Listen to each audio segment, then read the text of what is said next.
Morgan, I apologize, and Lucy, I apologize. What's quorum today? Okay. What number? I think it was 152. No, quorum itself. It Quorum? should be 87 or more. Oh, we got 86 now, it Yeah. says. Well, yeah. Wait. We usually start the meeting at 1:10. People are just Yeah. but Yeah, it's we early, so- definitely have quorum, but I just as tradition, I start the meeting and I promise I will do that faithfully at Yes, 1:10. yes. I just want to give people enough time to Yeah. grab something to eat, and jump into the room and log on. But I promise you we will start promptly at 1:10. No worries. But we have reached quorum, yes. Yeah.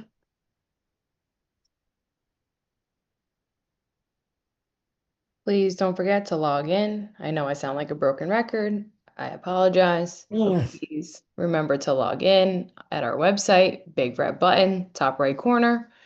If you have any questions, please let me know. I'll put it in the chat for everyone again.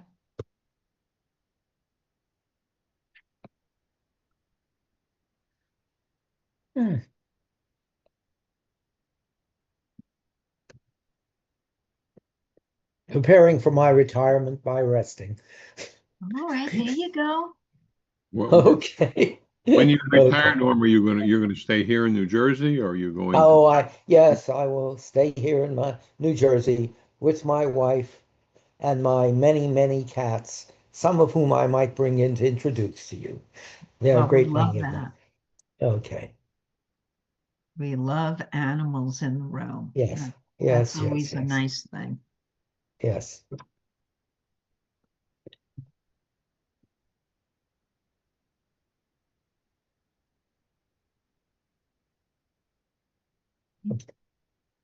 Oh, someone's probably one of those scam phone calls. I'll shut it off. Brick, New Jersey. Wait. And Norman, I'm sorry, I'm just gonna have to mute you for now. Yeah. Appreciate you.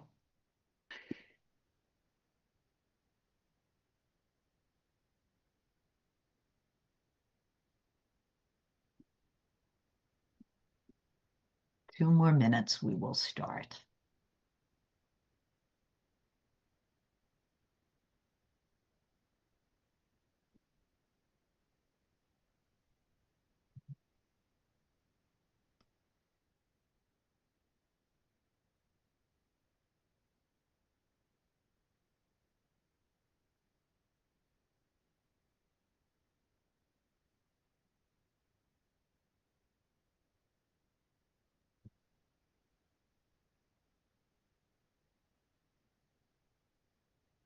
Okay.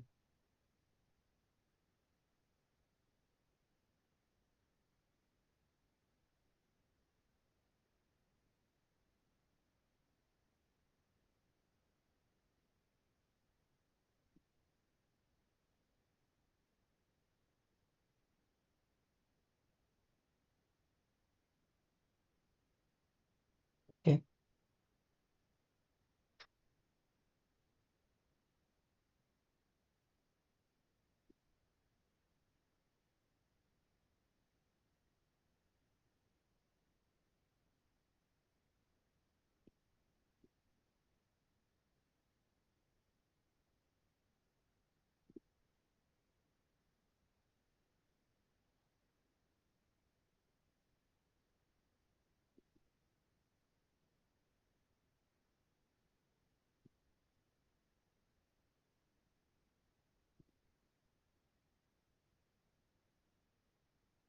One last time before Lucy starts, please make sure you're logging in on our website. Big red button, top right corner.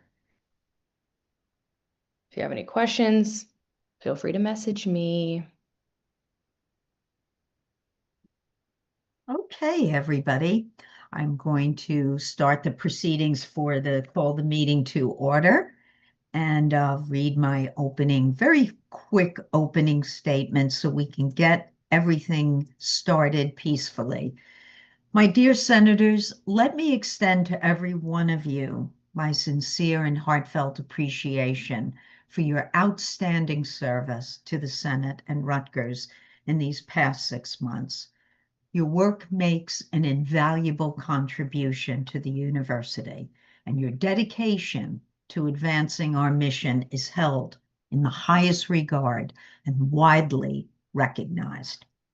Given the moment we're in with higher education, next year we shall develop some additional time for the executive committee to meet should any emergency situations arise where the Senate can play a role.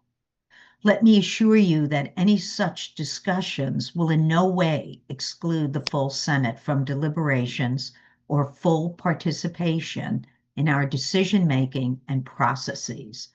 This is an essential part of our shared governance and why work as our Senate is impactful and valued.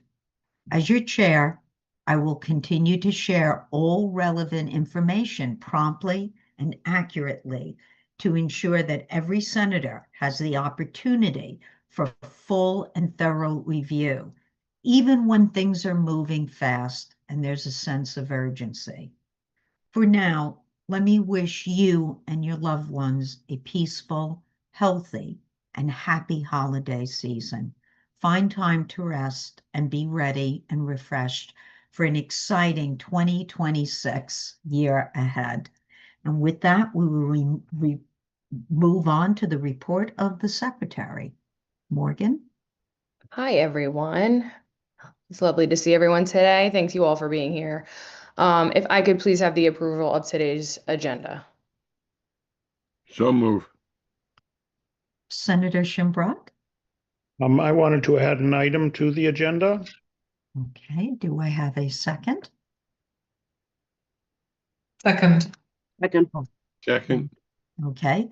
Now, I will just ask, it does require 2/3. Is there any objection to adding an item to today's agenda? Okay. So I have just a question with that. Yes, When Ted. we- I'm sorry. I didn't, did someone, go ahead, Ted. You have a question?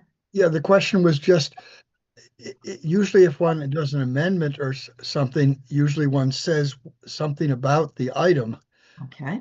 And so I don't know if we add items without giving any content of what it would be. Correct. Right, So, I just don't know the Before a rules second. well. okay. I just don't know the rules well Okay. enough to. Troy, do have- you want to say briefly what the document is? Yes, I'll please? be very, very, very brief. I just wanted to add an item which I have posted a little bit in the chat that has to do with developing an anti-doxing policy, anti-doxing software, and scrutinizing future threats and harassment. Okay. That's what I wanted to discuss. That's all. So Okay, that I very would, good. I would second that. Okay. I Okay. just wanted to hear the content. Very Yeah, good. I'm sorry. Thank you. Yeah. Good, Yeah, now good back to- point. Now, I heard an objection, so that means we do, was that you, Senator Boxer? Did you have? No, an it wasn't an objection. I was going to ask the same thing that Ted did. Okay, okay. Can we go back? Did someone object to having this added to the agenda?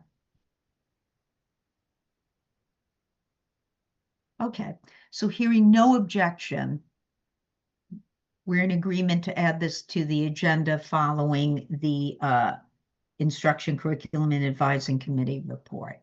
Okay. And this will be under new business, as I understand it. Well, we'll do it following the report. Okay. Okay. Thank you very much. All right. Morgan, proceed with your secretary's report. Wonderful. Thank you, guys. If I could also have the approval of the November 21st Senate meeting minutes, please. So move. So, Second. second, Lovely. There have been some policy updates. There's been follow-up conducted to ensure senator participation with policy review process. And as always, please remember to log into the Senate website for attendance and voting. I will put it in the chat one more time for everyone to have it. Again, if you have any questions, please let me know. And also, just so everyone is aware, if you are ever missing a meeting, you need an excusal, please just send those emails to me. Taryn gets enough emails throughout the day. That's part of that's in my purview for the Senate. So please just let me know if you're missing a meeting, you need to be excused. And that concludes my report. Wonderful. Thank you so much. Now we'll move to the New Brunswick campus report. Chancellor Conway. Chancellor Conway, are you in the room? She Yes, is in the Madam room. Chair, I am. Good Wonderful. afternoon. Why don't we do this? Would you? Yes, perfect. Excellent. Thank you. Excellent. Thank you, Chancellor. You have the floor. Okay, good afternoon, everyone, and thank you for the opportunity to share an update on where New Brunswick stands, the progress we've made together, and the path ahead. And I'd like to do three things. One is to give you an assessment of the environment we're in, to share a little bit about the momentum we've built over the past several years, and to outline the priorities that will guide us forward. So first, let me take a step back. Higher education stands under a brighter spotlight and a sharper scrutiny than any time in recent memory. Public trust is wavering, the value of the degree is questioned, and too many are beginning to see education not as a public good, but as a private transaction. Worst case, some are seeing higher ed as even unnecessary. And yet the challenges facing society, from AI to climate resilience to democratic stability, require talent, critical thinking, and research-driven solutions to a scale that we've never needed before. Well, the paradox is clear. At the moment, society needs higher education most, it is doubting it the most.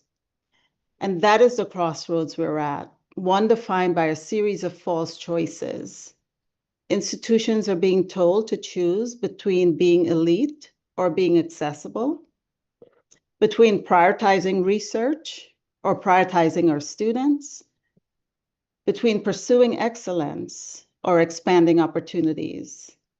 Well, Rutgers, New Brunswick refused to accept these trade-offs. We're demonstrating that excellence and access, when intentionally aligned, strengthens one another. We're demonstrating that a world-class research university can serve society, not simply study it. Research of society. And that we can educate at scale without lowering standards. This is our contemporary vision of the public flagship, one that pairs excellence with inclusion, ambition with purpose, and research with meaningful impact. So let me share a little bit about where we stand. Over the past several years, Rutgers, New Brunswick has moved from stability to momentum, and from momentum to measurable impact. We've risen from 63rd to 42nd in the nation, and from 19th to 16th among public universities. Now, these rankings reflect more than performance. They reflect sustained upward momentum. This fall, we welcomed our largest incoming class in our history, over 10,000 undergraduates. This class is amongst the most diverse, with 27% Pell Grant recipients, 23% underrepresented minorities, and an average SAT of 1395, which is the highest in Rutgers history. This combination of academic excellence and socioeconomic diversity defines who we are. The traditional model said we couldn't have both, but we're proving that access and excellence are accelerants, not trade-offs. And we continue to lead the Big Ten in closing the non-Pell graduation gap. Now, our faculty continue to strengthen our research enterprise. Sponsored research grew from 298 million to 325 million this year, which is a 9% increase in our research expenditures. And by all indicators, we're reflecting that our faculty productivity and prominence have been strengthened across the board. So let me share a few examples. I'd like to share about the discoveries, or some of the discoveries that are happening in New Brunswick. Now, the Queen's Carbon This was founded by a Rutgers PhD student and one of our distinguished professors. And this company is producing zero carbon dioxide cement materials, backed by a $14.5 million grant from the Department of Energy. And decarbonization that's both groundbreaking and commercially viable. The other is our agrivoltaics program that was named North America's Solar Farm of 2025. This program is testing how solar power and farming can work together to create sustainable revenue streams for New Jersey growers. And then there's STEG AI, which was founded by a Rutgers engineering PhD student and received the Edison Patent Award for AI-driven cybersecurity innovation. In an era of deepfakes and digital manipulation, Rutgers researchers are developing the tools that protect critical systems. Now, our innovation ecosystem now includes 71 startups, nearly 1,000 active technologies, and over 1,000 patents. This is research with purpose. Discovery translated into societal benefit, precisely what a modern public university should be delivering. Now, I want to say a little bit about our students. When we look at our students, again, we're seeing excellence at scale. And our students are the heart of our institutions, and we pay particular attention to their needs. So, for example, in New Brunswick, we have the Basic Needs Center and our Career Closet. These are supported by changing students' lives and looking at the realities of their needs on the ground, not just their mental health or their educational needs. And this investment has paid off. Within 6 months of graduating, 84% of our students are employed. They're our creators, our scientists, athletes, and engaged citizens contributing to society.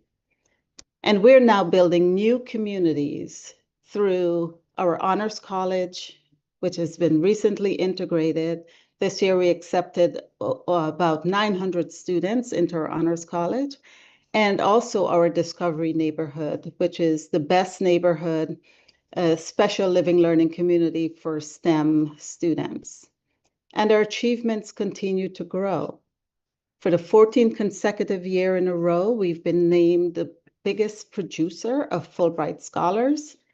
And we now have an amount of about 57 Goldwater scholars in total in the history of our institution. And last year, Andrew Krapovin was named the Churchill Scholar, and Rigo Salvaterra was our Benique Scholar. This year, Omar Abote was selected as our Rhodes Scholar. And these students are all supported through the Office for Distinguished Fellowships in New Brunswick by Ann Whalen, she and her team work dedicatedly to make sure that our students are recognized nationally. Yet, we maintain that we can do more. When we think about retention and completion, these are the next major levers of things that we can pull to help our students be more successful. And that's why we're launching the Student Success Innovation Hub. It is a system that uses predictive analytics to identify students who need support early, coupled with completion coaches and microgrants to help them stay on time and finish on time. These targeted investments will ensure that our graduation rates reflect the promise of our students, not just their circumstances. Now, 3 years ago, we introduced the Academic Master Plan, the foundation for elevating Rutgers New Brunswick into a top-tier public research university. And that foundation is firmly in place. The next 5 years will represent a different phase, moving from progress to national prominence. And that means faculty who define their fields, completion rates that rival the strongest public institutions, and a reputation that fully captures the impact we already deliver. To achieve this, we'll focus on 5 imperatives: our faculty and research, looking to create more endowed chairs, graduate fellowships, and interdisciplinary institutes. We'll focus on social mobility to strengthen need-based aid, experiential learning opportunities for students, and global pathways. In terms of student success, I mentioned the Innovation Hub, where we're going to work actively to make sure our students graduate on time. Looking at our reputation, the visibility of our faculty, the work that they're doing, and escalating that impact, increasing the impact that we're having on society. And then lastly, looking at sustainability, growing our endowments, expanding our scholarships, and modernizing our research and student infrastructure. So looking ahead, here's the message I hope stays with you: that Rutgers New Brunswick's momentum is real, it's measurable, and it's aligned with our mission. But advancing to the next level requires your partnership. We need your advocacy, your voice, shared governance, and your championing of our students. To support the Student Success Innovation Hub, to expand scholarships for our first-generation students, but more importantly, to tell the Rutgers story boldly in every room that you enter. When you do, every student, every scholar, and every discovery at Rutgers shines brighter. In conclusion, our direction is forward, our focus is clear, and our strategy is anchored in evidence and impact.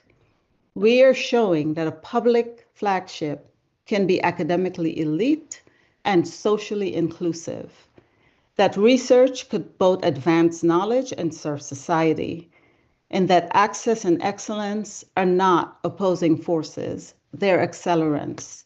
And if we can model this here at Rutgers at this scale, in this moment, we will redefine what public higher education can be. We are a university that proves, in the words of our president, that opportunity lives. So when people ask, is college still worth it? Our answer is unequivocal, yes. Thank you for your partnership, your advocacy, your belief in what we're doing for Rutgers. And I believe that together we can build this new era of public education. Thank you. Thank you, Chancellor. Now we'll, if you want to, we'll stop sharing the screen so we can take the floor for any questions.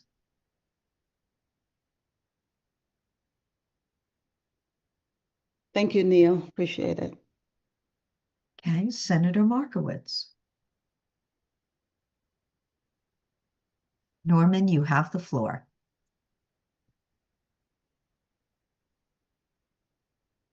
Norman, you can unmute. Trying to. Am I unmuted? Good, Yes, good. Yep. You said that this is a time when the views of society toward education are in flux and in crisis. Let me say that the issue is not the views of society. The issue specifically is what the Trump administration is doing right now. Right now. The issue is what the Department of Education, whose director is committed to abolishing it, is doing. Those are the issues. And insofar as we are to deal with those issues, we have got to act with serious reach out politically to those who are actively opposed to this administration, and to work with universities to oppose and resist in a serious way. And if we don't do that, the administrations will do what they've done in the past: appease and collaborate and go down. That's what we face, in my opinion.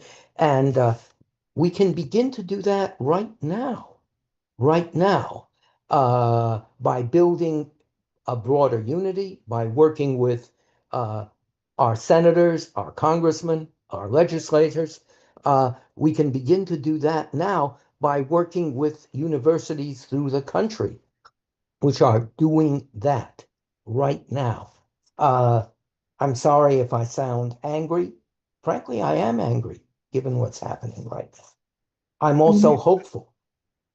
Norman, do you have a question for the chancellor?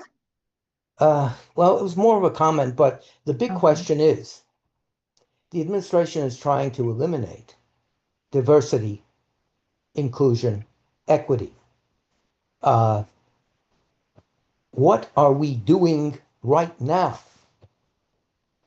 in a direct way to prevent that? Because, and this is the final comment, if diversity, inclusion, and equity are eliminated, then essentially all of the achievements of the civil rights and women's rights movements centered in the 1960s will be taken away. Okay. Chancellor, I'll give you time to respond. Yeah, thank you, Norman. And I feel and share your frustration, your anger, and also your optimism about how we can be more actively involved in addressing some of the changes that are happening federally. It is a very difficult moment for us, but I must add, with all due respect, that the public is concerned about the increase in the cost of higher education. They're concerned that our students aren't getting jobs when they graduate and that they've invested all this money and cannot generate an income that will help them to even pay off their student debt.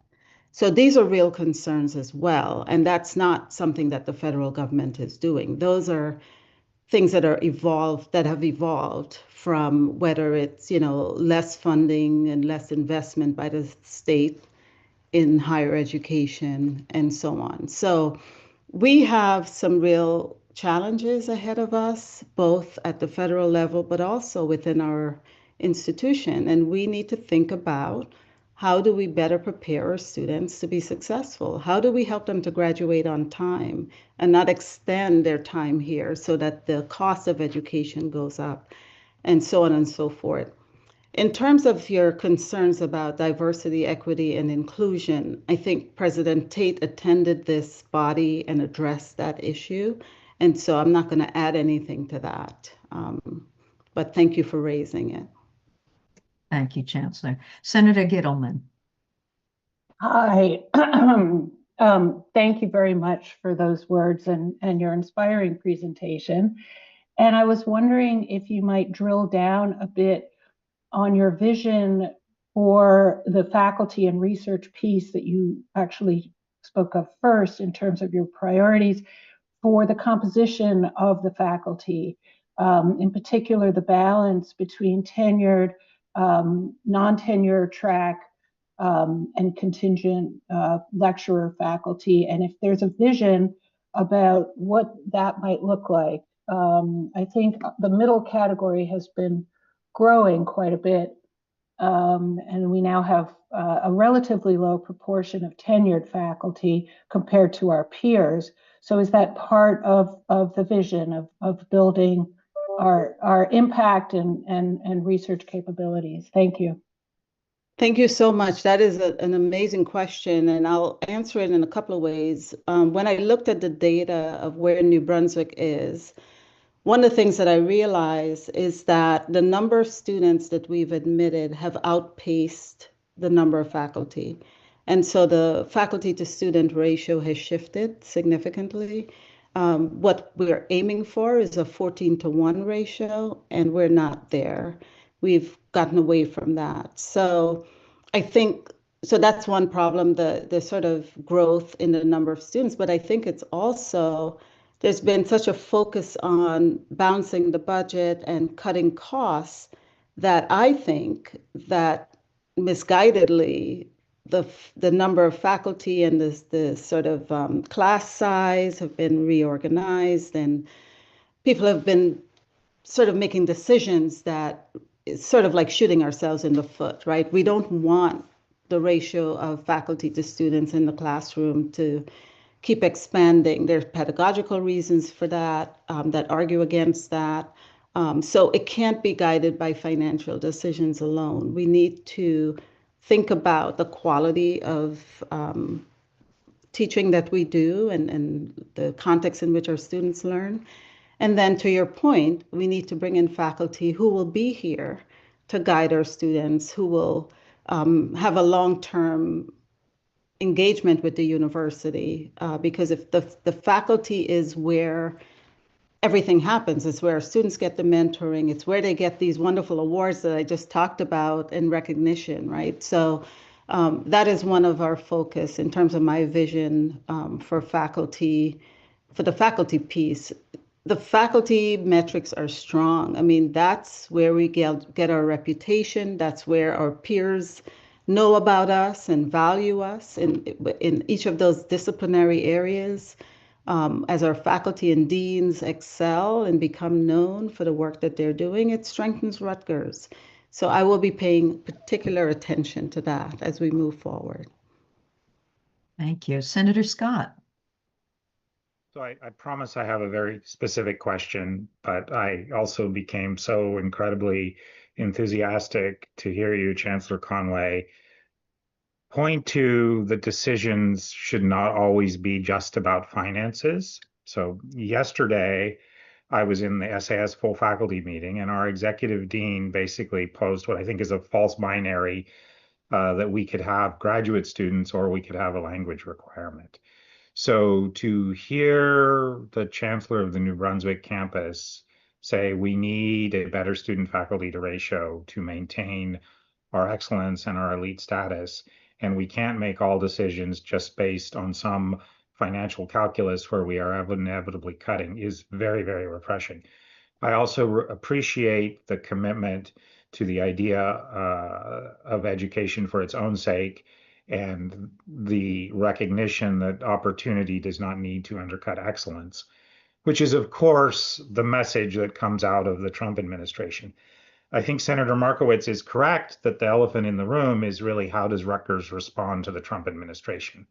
So to maintain our excellence, to maintain our leadership as a research university, we are going to need our independence. We're going to need to pursue funding streams from the state if they don't come from the federal government to maintain things like our student faculty ratio. One of the things that you mentioned in your report was SAT scores. Those are currently, Rutgers is currently test optional. That does tend to inflate test scores because people don't submit if they're below average, right? And I don't want to bring up the question of should we be test optional or should we not. But what I want to say is whether we should be test optional or not, if it comes to a consideration of that, needs to be a decision of Rutgers that is made, for instance, after the entire Senate chimes in, I think. So my question to you is the hypothetical. When, because I expect it will happen, the Trump administration comes to Rutgers and says, your admissions must use certain tests like the SAT or others that they have proposed. And if you don't do that, we're going to strip money from you and we're going to accuse you of being discriminatory. What is Rutgers' response going to be to that? I mean, will we have a vigorous response of like, dear federal government, that's none of your damn business? Or is there the danger that we might cave on that, surrender that independence, and potentially reap the rewards of the parts of the SAT that are fundamentally discriminatory and will shift our demographics at Rutgers away from the demographics of the state of New Jersey? So the specific questions about that, just. Yeah, thank you for that. To answer your question directly, the president of the university makes decisions about institutional stance and position vis-a-vis some of these issues. We have renewed the test optional. I've put the test optional requests to the new executive vice president for academic affairs, and they have approved that we continue with test optional for the next year. I can follow up with Lucille. I can follow up with you in terms of, has the Senate taken this up as an agenda item or not? But that's where we are with the test optional. In terms of the Trump administration and future requests and how the university will respond, again, I can't speak for the university. What I can say is that what's at stake is the support for our Pell students. The federal government provides the Pell grants. The federal government also supports the research that we conduct, and our researchers have to attest that we're not doing certain things. And this puts them personally responsible for the institution's behavior. So that's where we are right now. And you're absolutely correct. And the previous speaker is correct in that the federal government is looking for ways to promote their agenda. But I think when President Tate comes back to address this body, these are the kinds of questions that you can put to him. That's pretty much where we are. I think he has been very clear on how we're moving forward, his commitment to opportunity, to access, to community engagement. And I know that he spoke here recently, so that's kind of where we are right now. But I do hear you. I hear your question, and I understand. Thank you. Senator David Salas. Hello, you guys hear me? Yep. Yes. Hi, Francine. Great presentation. Thank you so much. And yes, I understand where you're coming. I think some of these questions have to be directly to the president, but it's important that also our chancellor hear that because these are concerns as well. But I'm going to be focusing a little bit about students. So great presentation, but I did not hear you say, and maybe I skipped, maybe I did not heard it about mental health. What is you're doing to attack the mental health in our students, but also how you make sure that our students have that sense of belonging, especially the LGBTQ student that, in the news, some of these kids are being attacked directly. I want those students to feel at peace. Latino students, international students, sometimes even in my lab, they're worried. I want them to concentrate on research, not that they cannot see mom and dad because they feel that they cannot come back. How we can address this, and I don't think I saw. I don't think I heard from you a little bit direct comments about that, the mental health and the well-being of our students. Thank you so much. And I usually do talk about mental health and well-being because I'm a psychologist, and that's all I talk about. So this time I figured I'll change it up a little bit. But to answer your question, at Rutgers, New Brunswick, about 2 or 3 years ago, we launched the Scarlet Well initiative, where we're looking at creating an environment of belonging and well-being across the campus, not just with our students, but with our faculty and staff. And so I appointed a chief wellness officer who has been working with all the units on campus, departments and whatnot, to promote well-being. So we've invested money and resources into students' well-being. In New Brunswick, we also have the cultural centers that supports our students. And these cultural centers are thriving spaces. They're spaces where our students can feel that sense of belonging. We've been asked about creating other cultural centers. I must say the financial model for cultural centers are a challenge. But we're looking at it, and we're trying to see how can we expand and create more spaces where our students can feel a sense of belonging in. So those are the kinds of efforts we're doing. I work closely with the student government. So when there are issues that come up, I try to meet with them and be responsive to the particulars of things. But in general, Christopher Godoy, who's amazing. In general, we are, trying to respond as quickly as possible. I think we're also operating in a space where it's, whack-a-mole is which crisis is popping up, which day. And so I don't think we were prepared for this moment. And so I know that we're all the chancellors on all the campuses have been working together. We're a pretty close-knit group, and we're trying to be as responsive as we can. During the period where the ICE was threatening to come on campus and our students were afraid and they were getting visas canceled and whatnot, I created a student fund to address the needs of our students, whether it's financial or what have you. For the faculty, I've put in place a sort of a faculty ombudsperson who can give that personalized attention and support for faculty who are being targeted. So, we're doing a lot of different things, but most importantly, I am relying on my partnership with the Faculty Council to help point things out to me, identify the needs, and we've got a task force going and we respond as quickly as we can. And so I'm not doing this alone. I have a great team. I've got great shared governance bodies on campus that are helping me. And so, I think this is just a time for us to work together. You're aware of, faculty situations where we are working, the union, the faculty governance. I mean, this is a time, it's unfortunate that we're having to do this, but it's a time where these bodies, we're all coming together and figuring it out together. And so I hope to continue doing that and taking up these issues as they come up. Yeah, So the thank you key for the of question. best practices being shared with all the units. That's great. Thank you. We have final two speakers to address their questions. Senator Jordan McKinney. Hi, Chancellor Conway, thank you for your presentation. I am deeply passionate about the content you shared, and I'm an alumni of Rutgers University, Rutgers College, 98. When I graduated 98, there were plenty of jobs, and I felt Rutgers University, particularly the chemistry department, prepared me to go into corporate, to research, and do great things. I've been in corporate now for 25 years. I have a son going to college in 2027.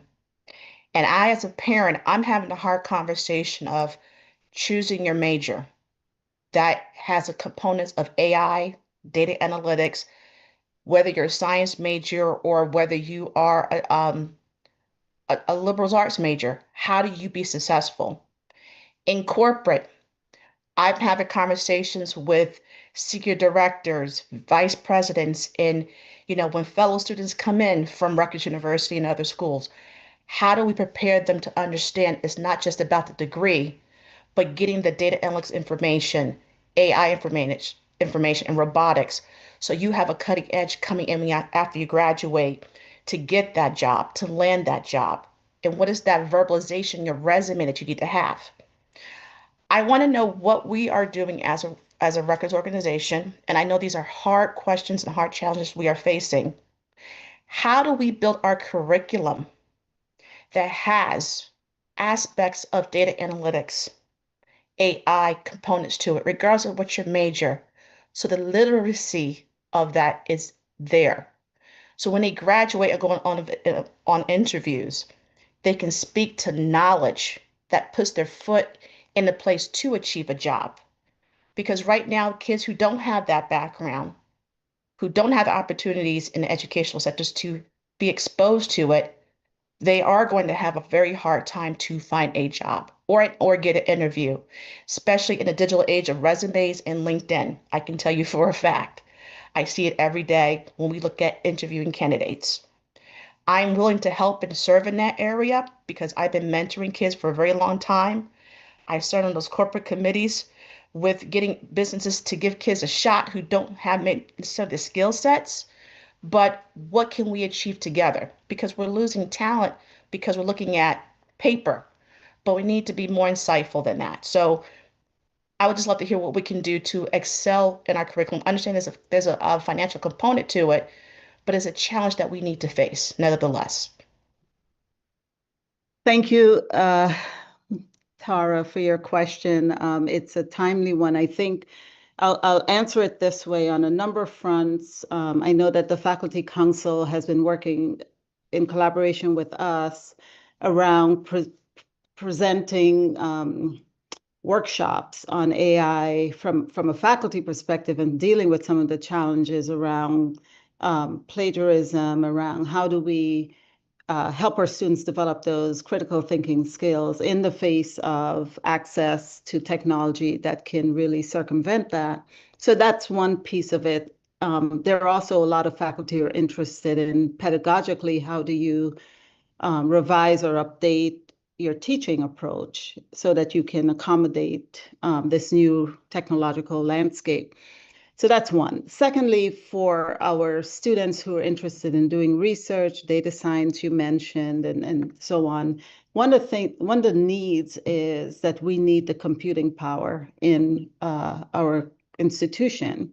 And I know for a fact that the president, I'm a part of his team working very, very aggressively on securing resources that will help take Rutgers to the next level when it comes to our capacity around the technology for AI and data computing. In Rutgers, New Brunswick, we have a new alliance or collaboratory between faculty who are interested in using big data, AI, and it's called a RAD collaboratory. And across the institution, there's been a push for that.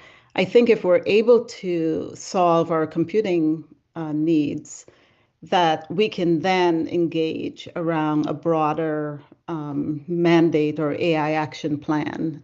We've got something, being developed, but again, it's no sense in moving that forward if we don't have the capacity that we need. So I have a feeling that very shortly we'll be in a very good position to engage with faculty around how do we want to prepare students with these competencies.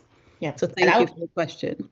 And I would love to engage with you. Okay, yes, please. Because my husband also, he partners in the medical field. And like I said, if we can bring like Six Sigma into the forefront, which covers all genres of education as a cutting edge to give these students an opportunity to land their foot in the job, which Six Sigma is a major competing edge, count me in. I got resources to bring as an alumni. Wonderful. Thank you so much. I welcome that. I welcome a conversation. Chancellor Conway, I know we're at time. Do you have time for Senator Santos Mendoza's question? Yes, Awesome. sure. Thank you. And Gary, thank you. go ahead. You have the floor. No, most definitely. Thank you very much, Chancellor Conway. Mine just is more of quick information and appreciation for the work that you're doing.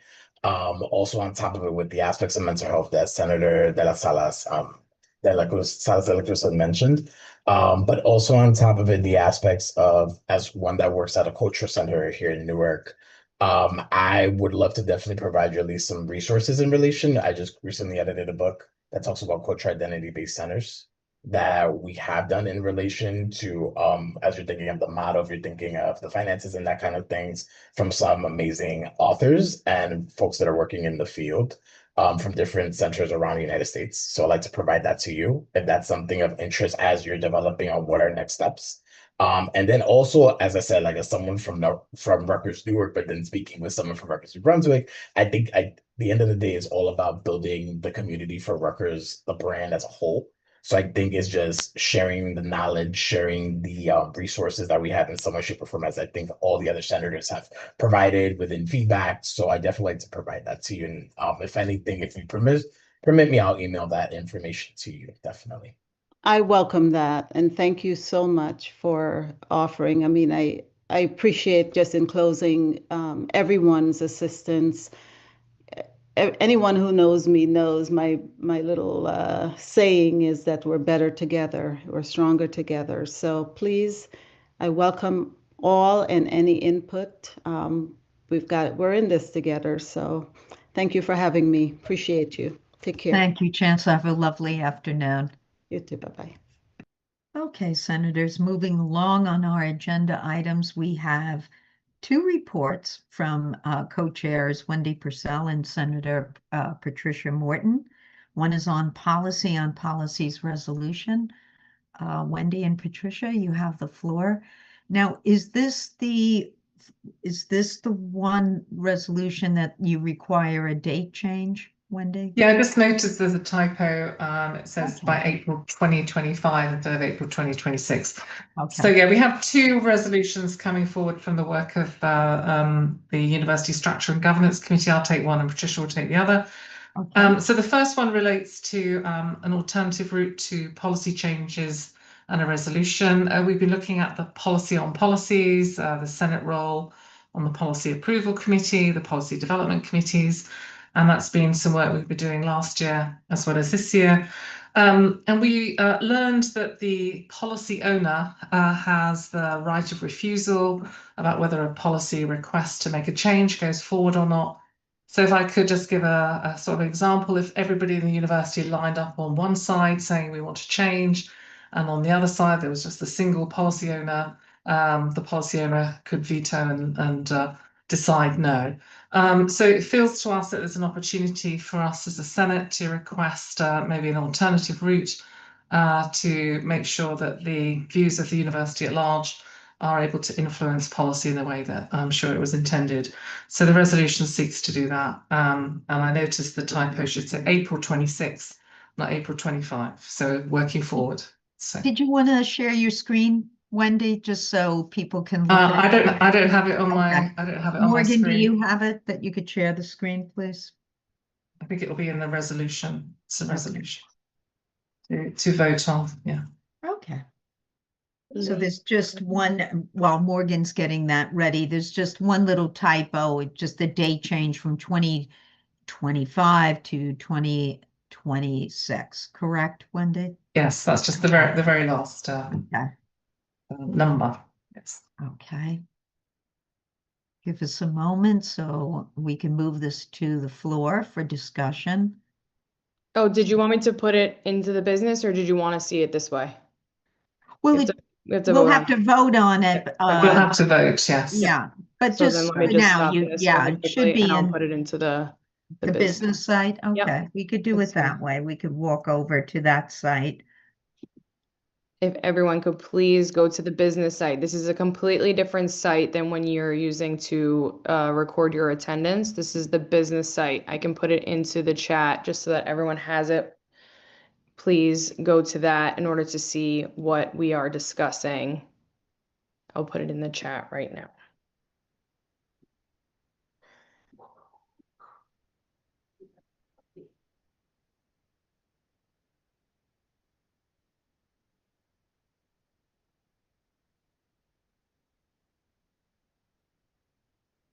Can everyone see on the business site what you need to see?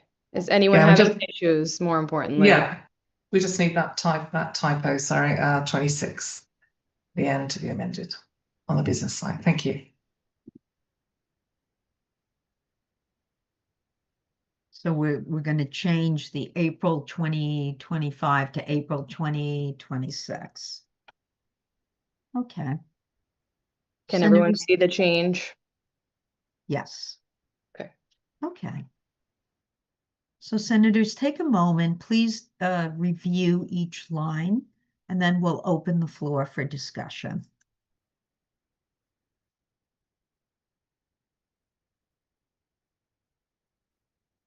Okay, give me a moment, please. Yes, Troy, I see your hand up. Go ahead. Sorry or maybe for his paw. His paw. Yeah, sorry for the cat. You know how it is. So I just wanted to know, has this been a problem, or is this in anticipation? Because I agree that there, is an issue, procedural issue. It's a very good question. We don't have hard evidence because the decisions of the policy owner is very difficult to track if it's a no, but we have anecdotal evidence that there is an issue to address. So it is not urgent right now, but it needs to be done, you would say? Yes. Okay, thank you. In preparation for what could be an important, I think Wendy and Patricia are being proactive, correct? Senator Dane. Perry, you can unmute.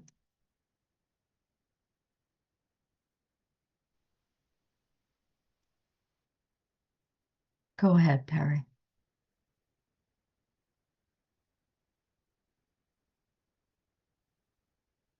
It could Okay, be. thank you. So a couple of small things. Mhm. Perry, I think you're having online issues. You're freezing.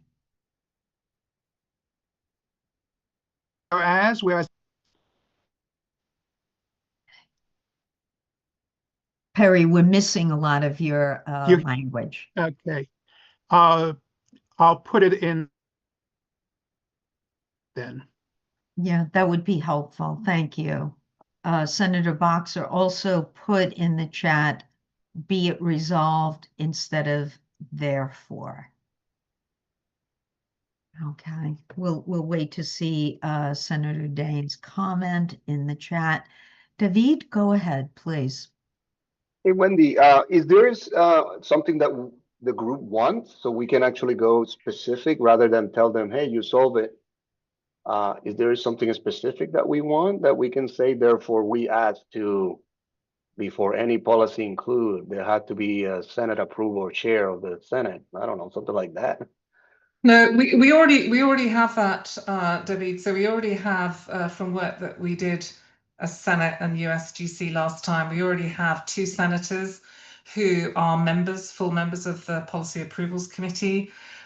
We also have the opportunity every time a policy owner agrees that a revision needs to be made, there will be a Policy Development Committee. And through our senators on the Policy Advisory Committee, they can request that senators sit on those ad hoc policy development committees. So we have pretty good oversight in terms of that. The kind of yes, no of whether a policy even moves into any of that sits with the policy owner. So that feels that that is the gate, and it is a gate that firmly shuts, irrespective of the number of people who are seeking to make a revision or a change, or even to retire a policy. And so that's the bit that we're tackling now. And so our ask, if you like, is for the Policy Approval Committee to come up with a response to us, which is how, in the face of a policy owner refusing or continuing to refuse to move forward requests for amendments or changes or retirements, might we be able to have a kind of appeal route or a way to work around or a challenge? And so we want to let them do their best work and come back to us, I think, is where we got to. Got it. Cool. Thanks. Katie, did you want to have a motion to amend a word? Sure. I just noticed in the second to last sentence, it says the ability secure changes to. Oh, sorry. No, that's all me reading it wrong. So I apologize. Okay, so you're not No requesting- amendment. No amendment. Okay, not a problem. Not a problem. Okay. I think it should say be it resolved instead of therefore. So Paul's absolutely right. So we can change I did that. change that. I did change Oh, that. you did? Okay. Yeah, I did. Just so everyone can see. If you can refresh, it'll probably show it. Okay. I don't Okay, see I'm sorry, I'm going back because it says the ability secure changes to university policies. Are we missing a 2? The ability to secure changes? Or am I reading it weird?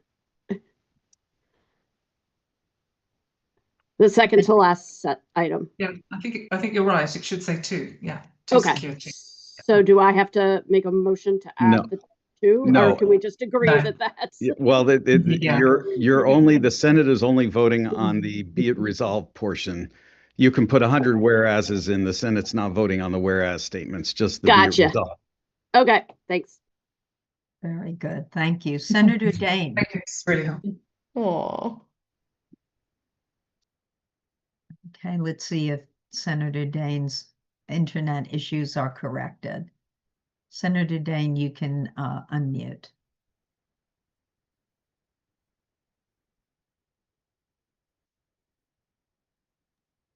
No, it's a gremlin. Yeah, I'm so sorry, Senator Dane. You may want to use the chat to put in your comment. Okay. Oh, here we go. Senator Dane? Can you hear us? I can. Yes. So Okay, we keep losing I was you, off for a Senator. second. Did someone respond? did you have an amendment that you wanted to speak to?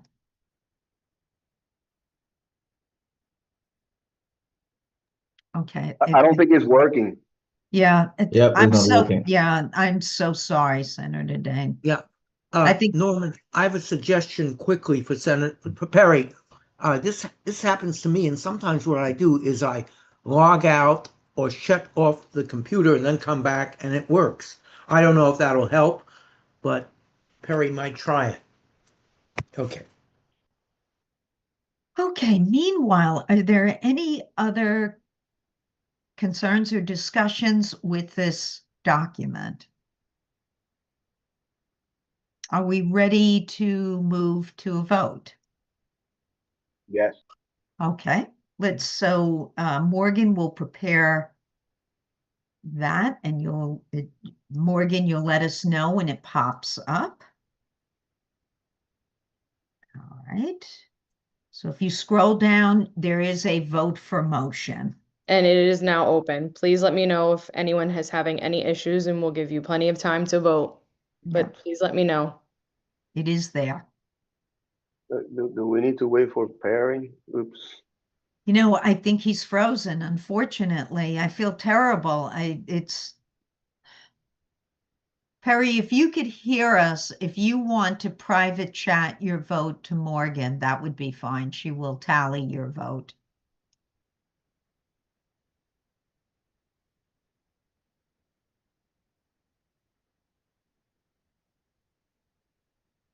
Does anyone need more time?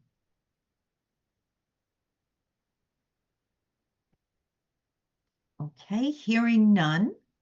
Morgan, I think you can close the vote and then publish the results.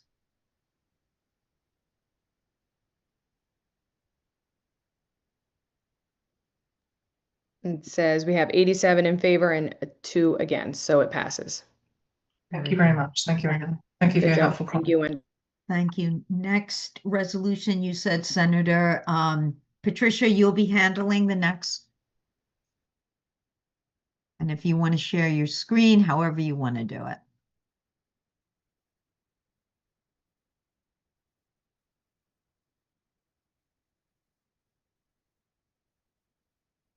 Patricia will be presenting the Senate proposal resolution.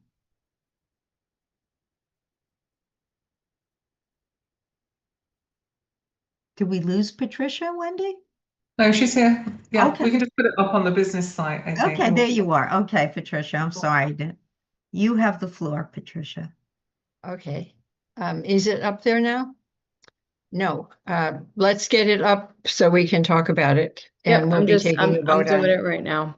Okay, thank Sorry. you. Sorry about that. This is basically to establish a common schedule for Senate nominations and elections.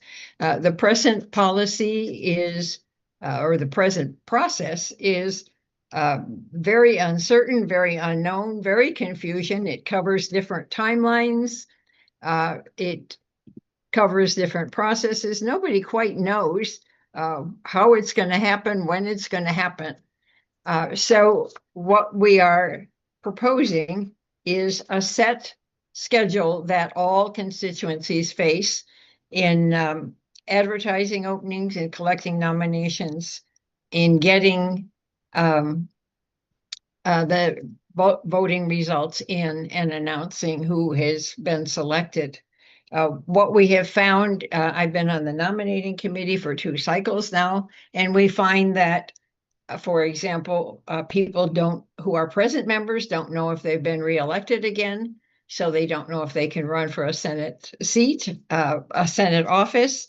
It just leaves people who would like to be more involved out. So we end up with the day of the elections with many openings on the ballot.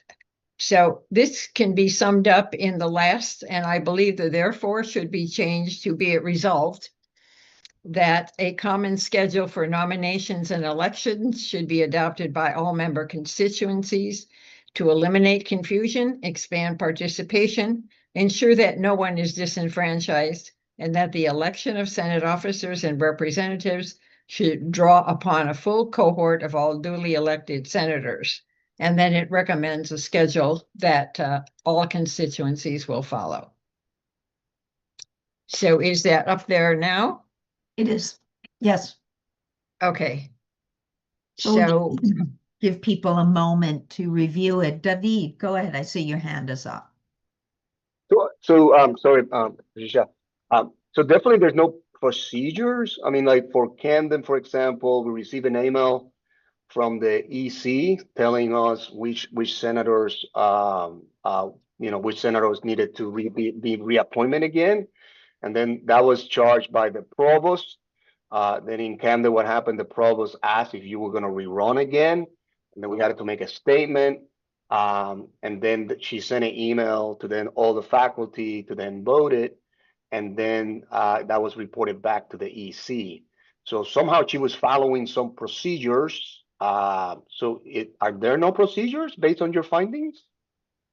What we're finding is that the procedures are very random. There isn't a uniformity among the procedures, and this is the purpose of this. And it's twofold. It's also not only that there is a procedure, but that everybody else knows what it is. So if somebody is interested in running, they have an idea of what this schedule is. It would be on the Senate website. They can look into how they proceed. We've had situations where people were on vacation and their particular constituency, the elections were so short, or they were buried, the announcement was buried in a departmental email, which had 12 other items on it, and they never even know that there were elections. So we're looking for a widely known and uniform process so that it's the same for everybody and it is well publicized. So do we need to be specific in this document, or this resolution is to create this main new document that's going to be sent to all There the is a public? timeline. There is a timeline recommended that the EC is also looked at right in this proposal.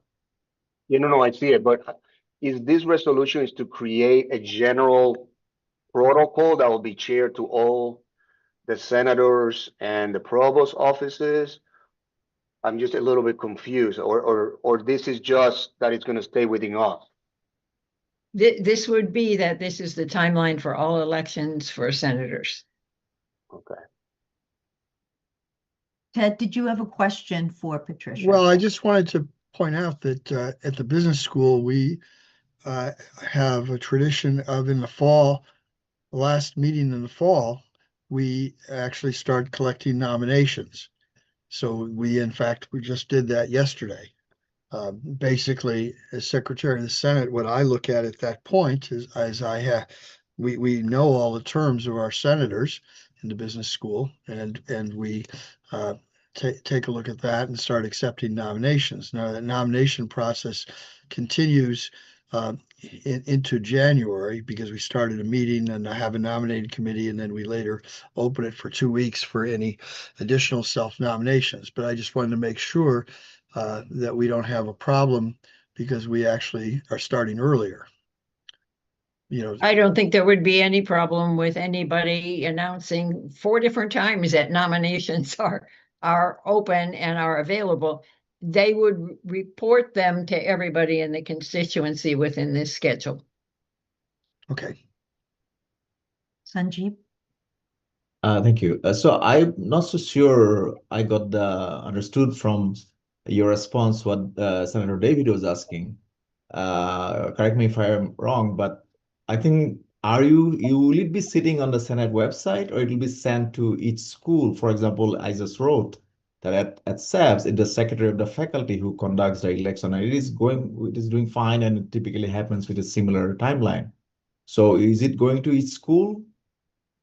It would be just both sitting on the Senate website, and in the same way that all constituencies are now notified to have elections, they would also be notified of this schedule. Okay, the Senate secretary will notify each school. Okay. Am I understanding correctly? That's what you're recommending, Senator Morton? Yes. Okay. There's already a process in place for every constituency to be notified that they should nominate or self-nominate. It's just there's no uniformity or or it's buried in other announcements. So this makes it public and consistent and common. Okay, thank you, Senator Haley. So I'm fine with voting in favor of this, but in terms of actually affecting unit behavior, like achieving what we want, I think we do next to nothing. I will give the example of social work where this came up in the EC meeting, we conduct our elections with all at the same time, involving all of our internal committees, like all service aspects of social work, along with and the outer facing, like the Senate, the faculty council, et cetera. And it gets dictated by the school's preferred schedule, which is somewhat of a mystery. And you'd think it could be easily moved up earlier.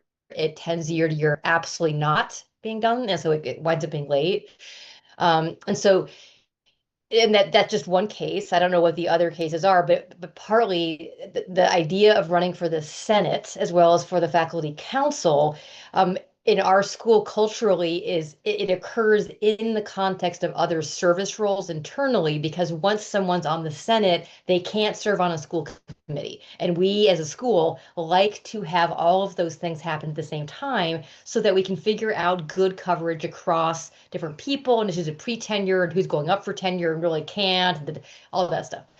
So what I would say though is if we're going to have some actual behavioral change by department, it would behoove us to draft a letter that is not too long, but that makes the compelling case for why promptly timed and completed elections, the base election, followed by the leadership election, is a really critical piece of shared governance functioning, why it assures that a unit can have representation at not just the front line, but the highest levels of the Senate. So there's like more work to be done here. This is fine. But rather than making it feel arbitrary or like we're imposing or impeding a unit's autonomy by doing this, we kind of need to have like a pitch that we do. Like there's no other step that I think is going to be needed. Yeah, I think that's a great idea to be able to, and this is really about shared governance and it's really about transparency, two key things. So I view this as the first step of getting this going. Wonderful. Senator Boxer. Yes, I agree that this is a first step. I mean, certainly if things don't go well in terms of trying to corral all the different schools and units onto the common deadline, we can think about something like, well, then representatives from those units simply won't be seated as a way to, if we're talking about behavior change, that would be a way to change behavior, would be to put in some kind of consequence for not meeting the deadline. The second thing that I think we have to take up after this will be the possibility, and this is something that we discussed in the EC when we discussed this resolution, but this would obviously be another process of deliberation, would be having a centralized electoral process for the Senate that is run by the Senate separately from all these different units and schools electing their own folks in their own processes, because as we know, there's a lot of variability. And it would be much easier if we could get everybody elected to the Senate all at once. And it would certainly go a long way towards shared governance, as well as to establishing or continuing to establish the validity and authority and centrality of the Senate in this shared governance framework. Paul, using this as a basis, what the committee is already looking into is further study about how is it that people get on the Senate. We're hearing all kinds of stories as they don't work the same, that right. There's appointments and elections and every other means. That's and right. So we're viewing this as a significant first step towards shared governance and transparency and uniformity. So everybody has a fair chance. Absolutely. Thank you. Awesome. John. Lucy, I apologize, and please feel free to tell me not to talk because, in my role as parliamentarian, I should not be talking. I just want to give a little historical context, if I could, not making any judgment either way. Sure. The complexity, the document you're looking at right now is an internal document, basically, in the way it's written. The broader context and probably broader complexity may be in part the student entitlements and when students are elected to the Senate and providing them the opportunity to take on leadership roles.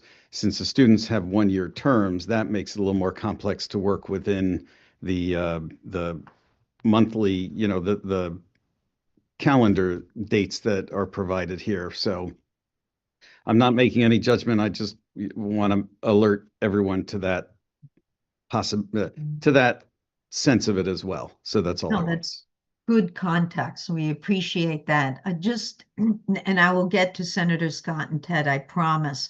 Suja, you put in the chat, Suja Patel, that, and it's true, with staff, UHR actually puts out a call out with a date. We put our campaign statements in, and you were formally elected, correct, Suja? That's what you wanted to point out, that it's not an appointment. You were elected. Correct. I mean, and this is where I was kind of confused, because I know everyone's talking about faculty and nominations. Students, I think, are about the same thing. They get nominated. But for staff, everything is run through HR, so it's not the same. That's how everyone is certified for each constituency. So it's different.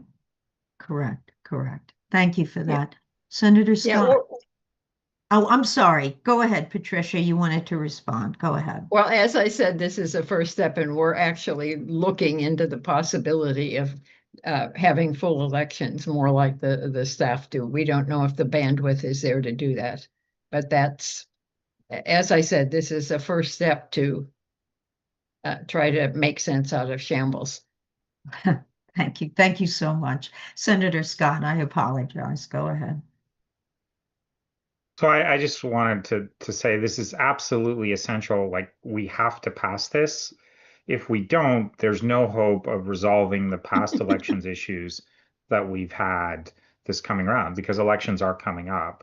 That is not to say that consideration of a sort of a universal election protocol and system is a bad idea. That's something we should start working on now.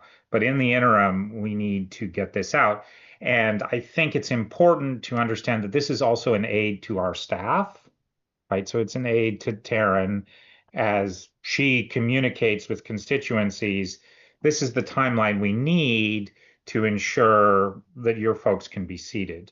And of course, SAS New Brunswick or social work or whatever constituency, they may not abide by this timeline and these requests. But I can say for certain that we pass this today, we can start messaging to folks that this is the timeline you need to be working on. And the key date being to have the elections done before spring break starts, because otherwise we risk elections during spring break, or if we wait until after spring break, we then really are on the timeline becomes threatening in terms of people not being seated by an April meeting, right? So we really need this. And one of the things that we can all do as representatives of our own constituencies is, as soon as it's announced on the full Senate listserv that Taryn has sent out communication of what the election timeline is, we can all remind our own constituencies, please manage the elections by that timeline. I mean, we could even do it today if we pass the resolution. I mean, I intend to let everyone on the SAS nominating and elections committee know that we passed this timeline, and we hope that they can abide by it. And I'm really, really hopeful that we'll have a much better process, which is not to say that the points that Anna makes about, different units are working in different ways, and it might be better if there was a big overall elections sort of machine that managed this. But we really need this. So I hope everybody votes yes. Thank you, sir. Ted. So I still have a big problem with this because, in fact, we take this seriously within the business school. If we don't have our elections done by February at that faculty meeting, they'll have to take place at that faculty meeting. So we need some provision in this for units that these are guidelines that as far as later dates, because right now we're going to have elections. We'll be finished hopefully before our February meeting. And yet somebody getting this said, wait a second, it says here, nominations still should be open after those elections. So basically, this all the good work we're doing ahead of time. So all I'm suggesting is, and I obviously can't offer an amendment at this point because I didn't offer one when I started, but at the moment, this is unacceptable. I would be acceptable if someone put in something about unless a unit has a process which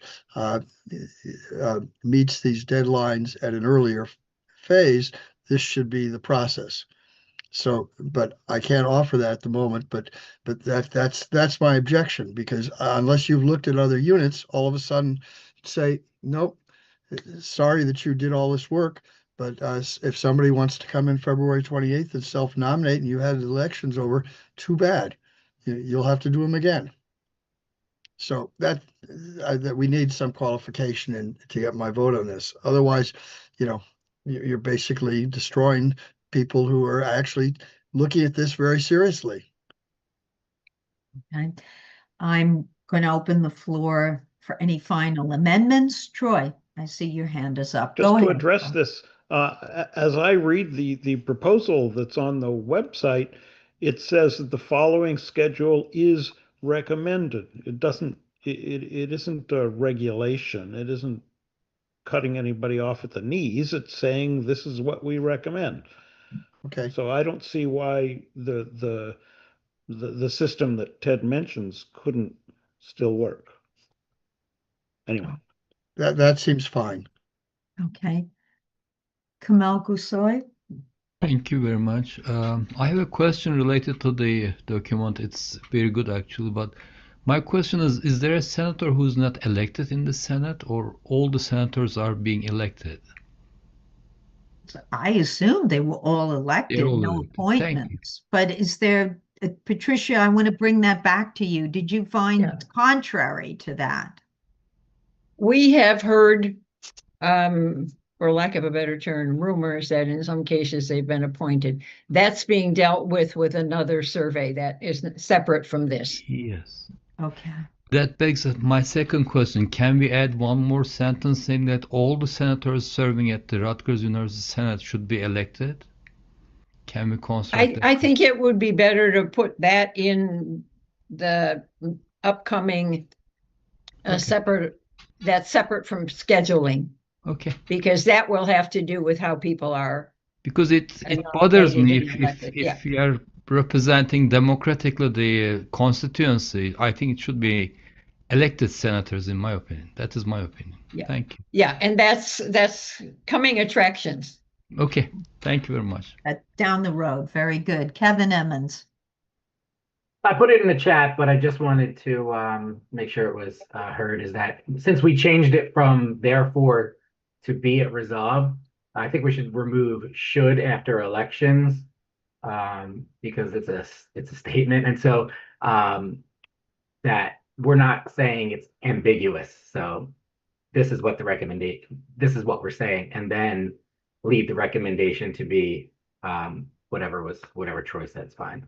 So, Senator, are you proposing an amendment to the motion? I'm proposing an amendment to the motion to remove should from right after elections.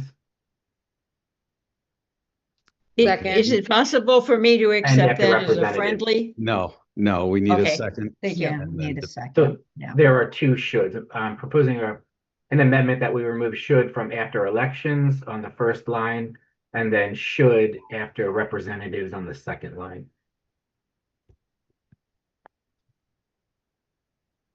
Morgan, are you getting that down somewhere, Morgan? I unfortunately can't see the website. Yes, so. it's on okay. As amended on the screen. Please let me know if that's correct. I'm a little rusty. It's been a while since I've done this, so if it looks correct, it's up on the screen. I move that we adopt by unanimous consent if it's not out of order at this time. We are voting on the amendment, right? Yeah, it's your unanimous consent for the amendment to the motion. Is that what you're asking for, Troy? Okay. And we would be amenable to that. Okay. Safanya. Thanks, Lucy. I recognize that this is not for today's discussion, but I just want to caution my fellow Senate colleagues who are here that you have students who have an election process through our respective student government organizations. If in the event a vacancy comes up in one of the seats, that someone was elected to, all of our individual constitution and bylaws of our SGAs has a process to fill those vacancies that is not by way of election. It is by way of the senators who are currently elected voting for the individual. So I just want to make sure y'all don't forget about the process through the Student Government Association.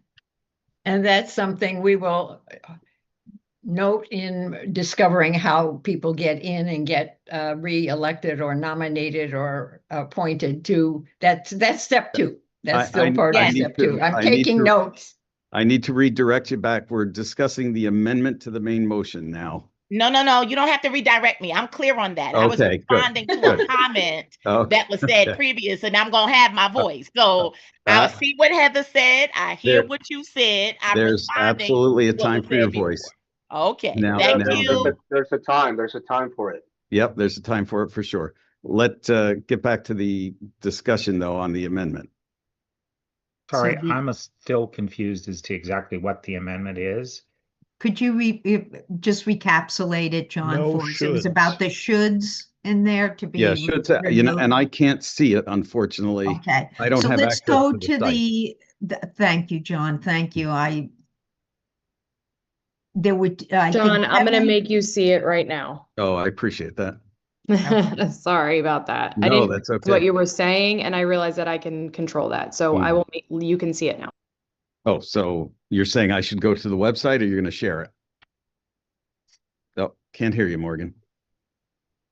Morgan, you're muted. Sorry. If you go onto the business site, you'll be able to see it, John, and I will put it in the chat so that you can see it. So everyone. Okay. And Kevin, could you take a look at it since you had proposed this amendment and make sure that we encapsulated that appropriately? The updates that Morgan made are what I'm requesting amendment. Okay. Senator Scott, do you understand the changes that were made? Yes. Are you okay with that? Do you have any objection to removing should? This is the time to speak of it. That's why I'm mentioning it. So again, I move to adopt the amendment by unanimous consent so we can move on to the final vote. Well, you can ask Lucy if there are any objections to that. Right. Any objections to that? All right. Hearing none. Okay. So I don't see any further hands raised. Was there any other discussion before we move to a vote? Ted, go ahead. Ted? You're muted, Ted. Go ahead.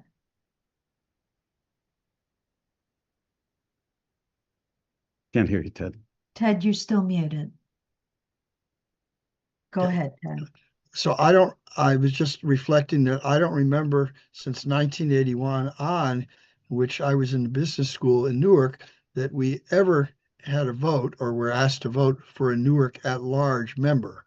That those, I do remember on the council that those members were occasionally appointed by the Newark Faculty Council, but I certainly, if there was a Newark at large, and you would imply anybody in Newark, should be able to vote.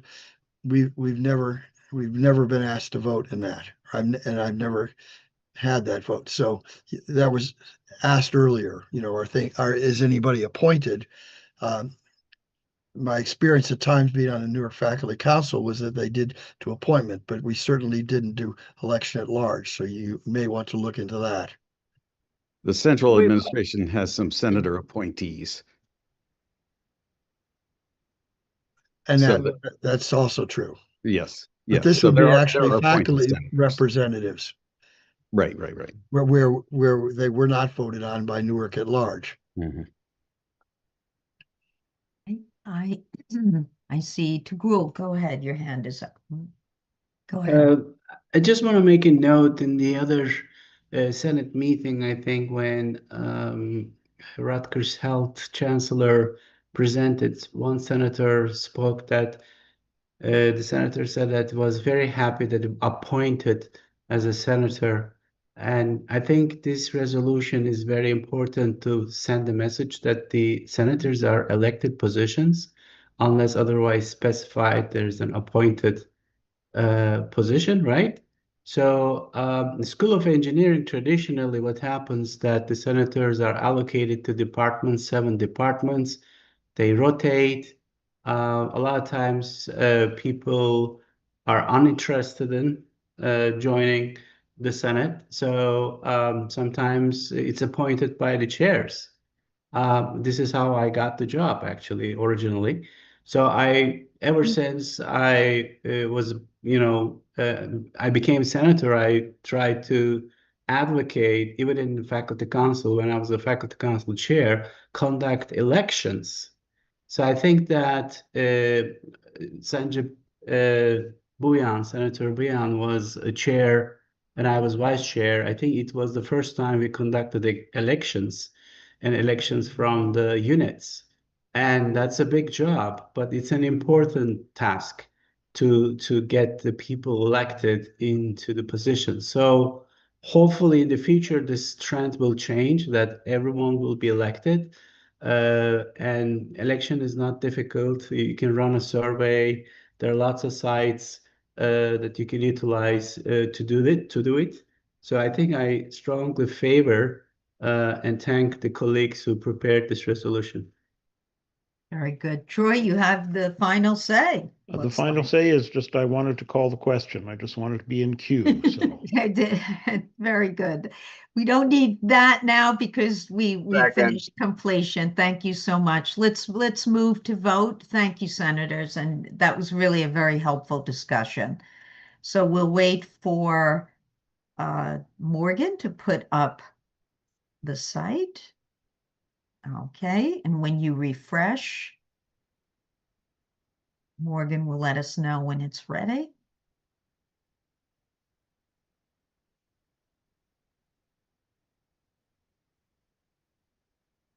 Okay, I see it on the screen. You may vote for the motion right now.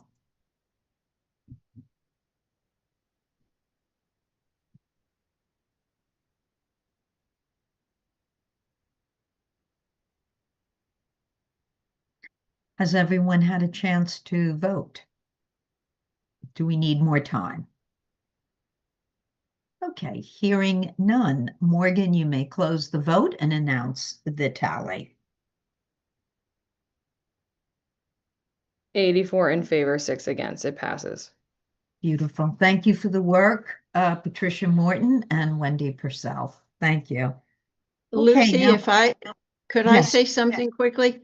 Please. I want to thank everybody who participated in that last discussion. I have been taking voluminous notes so that we can use all of this very important input when we move to the next steps. So thank you all.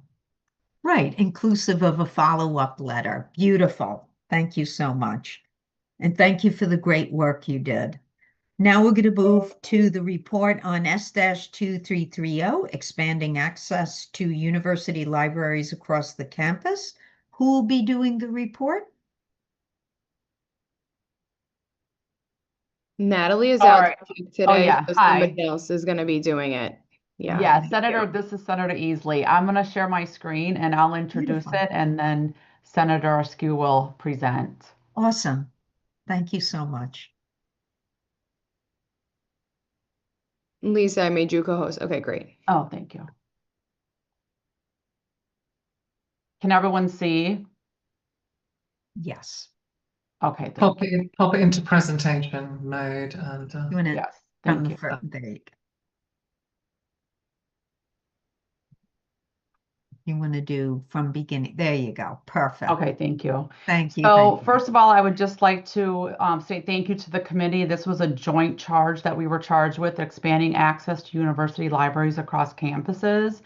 And you can see it was a joint charge between the ICAC and the SAC, 2 members from the ICAC, and then the 2 members from the SAC. So again, another great committee. So thank you in advance for everyone for working so hard on it.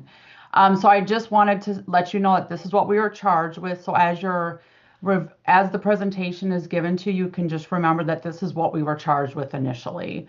To investigate the current university library hours across all campuses, determine if those hours are adequately meeting student needs. For example, access to collections, access to study spaces, access to technology on each campus. And then we were to make recommendations as appropriate. So we're going to thank you in advance for just listening, and then we ask you to consider our recommendations in passing this and moving the charge along. So Senator Askew will take over now. Thanks, Lisa. And I just want to add, I would like to thank Lisa for her leadership of the subcommittee of the 2 committees that worked on this charge. She kept us going, and here we are. You already have seen the report. The report was shared as part of the agenda, so I'm not going to go through the report per se with this presentation, but I'm going to add a little bit more information to the report, providing background on our data collection effort, sharing the key takeaways from the survey that we conducted, and then I'll share our recommendations. So, thank you. I want to talk about the survey methodology. We're looking at the library use. Senator Askew, just let me know when you want me to advance. You want me to go back? Yes, if you could Okay, go back to the methodology, and then I'll tell you next slide. Okay, perfect. Okay. So we worked with the Office of Institutional Research and Academic Planning to conduct a survey in spring of 2025 using Qualtrics for the survey platform. 200 email addresses were randomly pulled from each campus student constituency. And the initial invitation and then 3 reminders were sent out 2 weeks apart. Out of the 796 email invitations that were sent out, we received 128 responses from undergraduate, graduate, and medical students. Next slide, please. This slide shows the demographic breakdown by population. I'm sure it comes as no surprise that the undergraduate respondents were the largest percentage of respondents for the survey. Likewise, residential students were the largest responded based on student life. Next slide. By campus affiliation and years of study, again, it's not a surprise that the majority of the students were New Brunswick students. But I will say that the breakdown of the undergraduate population was interesting. The largest percentage of the undergraduate respondents were actually in their junior year, then followed by the first year students. Next slide. So the next few slides provide some of the key takeaways from the survey. We asked the students how they use the library space and that space that's most frequent, or how they use the library space most frequently. Sorry about that. Study, of course, was the #1 response. The computer lab, using the computer lab in the libraries, was the second highest response, followed by checking out materials. And unfortunately, last but least, was consulting with a librarian at 16%. Next slide.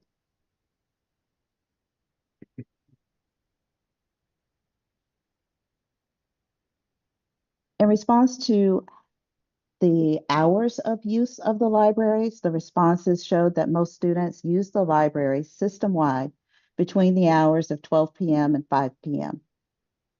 And those that use the libraries between the hours of 10 p.m. and 12 a.m. did so only 1 to 2 days a week. In response to the question, would you use the library if they were open later than midnight? More students responded that they would not than responded that they would. Next slide. On the other hand, in response to the question if there was a designated student study space open for 24 hours on campus that wasn't in the library, would you use it? The overwhelming response was yes.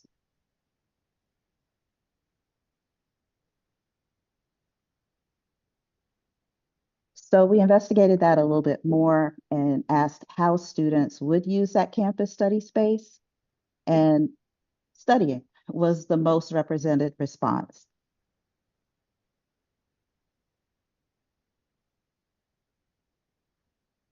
And then looking at it from the perspective of a commuter or residential student, the responses were very similar, with studying being the main purpose of and the main reason as to why they would use that campus study space.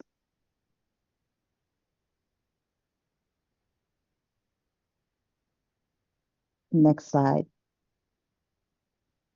We also took the opportunity to learn about our students' perception of campus safety when using the libraries after hours or during late hours.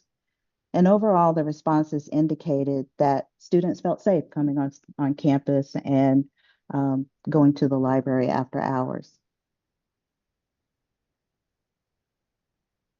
Next slide. So we're shifting to looking at, are the libraries meeting user needs? And there were 3 areas of focus or themes that kind of arose. One being I'm sorry to access. interrupt. I think the slides are out of sync with your conversation. I think we need to move back 4 or 5 slides for the 3 items. Okay. I think you're on. Are you talking about this, Senator Askew, about library use from 10 to 12? Yeah, I think he's right. If you would go back a few slides. One more, I think. Yeah. There you go. There we go. Thank you for that. I was speaking about, there were 3 areas of focus or overarching themes that arose: access to collections, access to technology, and access to study spaces. So with regards to access to collections, 22% of the respondents indicated that one of the reasons they came to the library was to check out materials. And I just wanted to provide some context around those responses. That is a relatively small response given the overall number of respondents. But it's not surprising because the Rutgers libraries operate within a one libraries framework, and all of our circulating materials are made available to all Rutgers users. Currently, we have gone e-preferred as appropriate. This has happened during COVID, but it has continued on because we are seeing that less students or less users are actually checking out our physical books, but we are seeing higher usage online. So we have books, journal articles, and streaming media that are provided online and are widely accessible anywhere. Print books that are not available in a user's home campus library can be requested for delivery to that library. And recently, we've instituted a pickup locker system, sort of like the Amazon locker system, whereby requested library materials can be picked up 24/7 from lockers located outside the libraries. These can be used when requesting materials that are available in the student's home library as well. Rutgers users can also specify personal delivery or home delivery when requesting materials, and the libraries will mail most items to a user's home or current residence. So given all of the above, building hours do not seem to impact access to our general collections, which are the heaviest used portion of our library collections. However, they may have an impact on different portions of our collections, such as special collections and physical materials on reserve that can only be accessed when a building is open. However, these parts of our collections were not reflected in the qualitative responses. When it comes to access to technology, 39% of the respondents indicated that one of the reasons they came to the library was to use the computer labs. And most of the university libraries, with the exception of two, are home to an OIT computer lab, which are very heavily used. So in addition to the requisite technology to access information in various formats, such as microfilm or microfiche reader, along with creative technologies such as 3D printers, podcasting, etc. These computers in the computer lab have assistive technology available for use for free, such as JAWS, or Job Access with Speech, and Zoom text capabilities, which create access for students with disabilities who regularly use the computers in the library. Access to licenses for assistive technology through the library computers also remove a financial barrier for our students.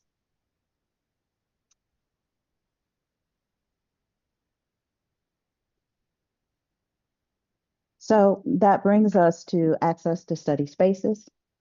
And 70% indicated that one of the reasons they came to the library was to use the library as a study space. The study space questions seem to generate the most response in the student survey and perhaps reflect the most perceived needs by our students. Indeed, space is actually becoming a new service for us. The survey responses indicated that students did not necessarily see the library as the supplier of that need, and this was evidenced by the majority of positive responses to the questions regarding a campus-designated and supported student study space. Several Rutgers libraries used to be open 24/5 during final exam periods, and while the libraries do tend to have extended hours during the exam period, only the Alexander Library still offers 24-hour access during a portion of the final exam period. Building occupancy counts for the former libraries did not warrant keeping a building open beyond midnight or 2 a.m. for consecutive days. There are considerable expenses and concerns associated with extended library hours, such as security and custodial service costs, as well as the cost of library staff when you're talking about working longer hours or working overnight. In addition to these, there is also the expectation that the computer labs would also be staffed, as well as a need for building access to be monitored. Most libraries rely on university security staff for this, since they are sizable with multi-levels or multi-wings. And due to fire codes, there is no way to limit access to one discrete portion across many of our library facilities. Next slide. And this should be our recommendation slide. I just wanted to note that the findings that I've shared with you are also supported by other data that the libraries have collected on their own through the years, pertaining to building usage, library hours data during extended hours during exam periods, and data collected from a mixture of research and non-research academic libraries about their extended hours. So the collaborating committee's recommendations are as follows. Campus administrations identify campus spaces across all campuses that could be set up as at least after-hours study spaces, and that these spaces could open and remain open after the campus library closes during the week, and could remain open until around 7 or 8 a.m. in the morning. Ideally, these would be spaces where access could be limited to a discrete portion of a building, that there would be parking facilities close to the building, that the space have some comfortable furniture, that there would be computers and printers available to the students, and that there would be sufficient outlets or hot carrels, hot furniture available for the students to use their laptops and other devices. And lastly, but most importantly, that resources be allocated for additional security and/or staff to appropriately manage after-hours study spaces if needed. And next slide.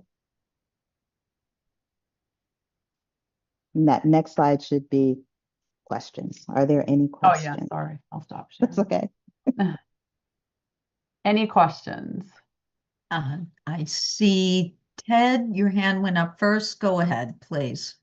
So one question I have, or I do take advantage of some of the reservement or the interlibrary loan, putting things in the outside bins. That of course is helpful, but where I've had problems in the past is hours are announced, but within some of those hours you cannot take out materials. So I think it's very important if they announce any hours that the library is open, that it's very clear what the hours are, where one can access materials and take them out.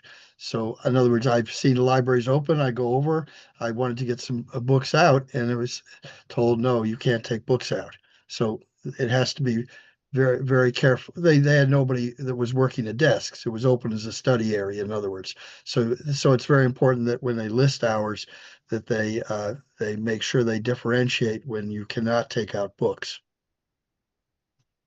Thanks, Ted. I appreciate that comment. And we do try to delineate the difference between our building hours and our service hours, which are designated like public service hours. But I will look into that and make sure that we correct where we may have failed. Thank you, Senator Boxer. Yeah, thank you to the whole committee for that work. It's great to see that degree of focus on the libraries. I appreciate that. What I'm wondering though is, what do you make of, unless I'm misreading this, there was kind of this interesting set of findings around study spaces and times that the library is utilized. So you found basically that students don't appear to be using, or students or respondents, I should say, don't appear to be utilizing the library around the clock or trying to use the later night hours.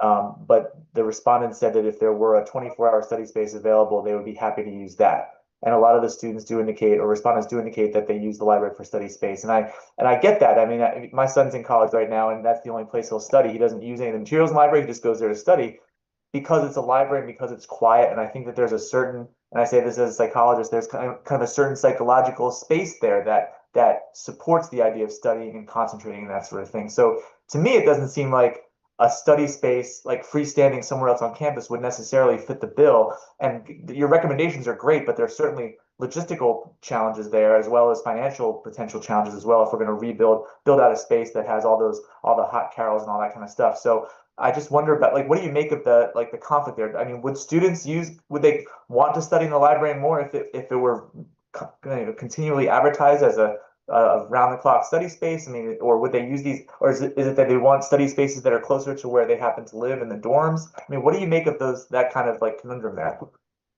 If I'm So understanding. I also have a son that's at Rutgers, and his freshman year, he didn't go into the library at all, much to my shame. And I'm admitting this to this whole group. And his dorm was right across the street from the libraries. I think that based on the data that we have collected over the years, and even during times when we have had other libraries besides the libraries on the New Brunswick campus open 24/7, that students like the idea of the libraries being open longer hours, but that doesn't necessarily manifest into them being in the libraries physically. Meaning what we noticed was a trend that between the hours of 2 a.m. and 6 a.m., there were very few butts in seats, as we say, in the building at that time. And what we were doing, and to a certain extent, whenever we keep a library open 24/7, is that we're paying our staff overtime. We're paying security costs. We're paying overtime for custodial services to make sure that the spaces are clean and that the bathrooms are clean and in operational order. And so the return on investment, so to speak, doesn't necessarily match up to the expressed needs and desire to have the building open. I don't know what that looks like from a psychological stance, but there is a desire. There's a stated desire, but it doesn't match up in the response to us keeping those buildings open 24/7. Yeah, absolutely. If I could just add, I mean, I think those data points, those observations are quite valuable, and I totally get that about the need for services to staff a library like that. I would be concerned about trying to build out these study spaces elsewhere, because I think they would end up having the same kinds of challenges no matter who ended up overseeing them. And then potentially you have these study spaces that are freestanding that don't have the qualities of the library in terms of the quiet, the security, staff available to make sure people stay quiet, and then they just become, rec spaces for whatever. So, I mean, I think the recommendations are fine as far as they go, but I think they bring their own set of challenges in terms of what those study spaces end up looking like. Senator you for your Picardo. comment. Hi, sorry, I'm just gonna have my camera off for now. But Sure. so one of Versa's New Brunswick's biggest initiatives was trying to increase library hours. So trying to figure out if this is something that students are like desperately wanting. So when I was talking to many of the people in the student caucus meeting, we were trying to figure out where these like surveys were distributed. Because at least to my knowledge, like I don't remember the time where maybe I had the opportunity to fill like this survey. Like I'm not sure if it was like hidden because I remember it was saying that it was distributed under like a chancellor email. So like I mean, all right, first can you answer that? Like was it like it was given out by a chancellor email or something or Lisa, are you? Yeah, it was a listserv that was given to us. It was almost 800 people that we sent it out randomly to. oh, so it was only so it wasn't like everybody in a certain constituency. It was just like only 800 people of like a certain group. Across all campuses, yeah. I see. Okay. All right. Well, I mean, I guess then that makes more sense because like on because I was just expressing my disappointment because like we have been like trying to figure out like ways to give like surveys, like we've distributed surveys for library hours and stuff like that, and we've seen like kind of differing results where people have been looking more towards like maybe extended library hours to like at least to 2 in the morning, because obviously you're not gonna have people that many like 100 million people in the library at like 4 in the morning, but yeah, we were just like wondering like where were these emails sent out to or like who were they sent out to, but I guess if it's only sent out to like 800 people max, then yeah, but yes, and it was across all campuses, Camden, Newark, and New oh, Brunswick. so 800 people of all campuses. Wow. Yeah. Okay. All right. Yeah, it's because like for at least for us, we've been trying to push for extended library hours in New Brunswick. So at least for this, I'm kind of like I mean, you did all you could, so I can't say that like it's your fault, but it's also like, I wish we would have seen more responses, right? Like more people were able to fill out like get the opportunity to fill like this type of survey because it is pretty important. And if people are missing out the chance to like be able to like, to vote on this issue or, not vote, fill out like a survey saying that, okay, maybe I do want to see an extended library, hours, whatever.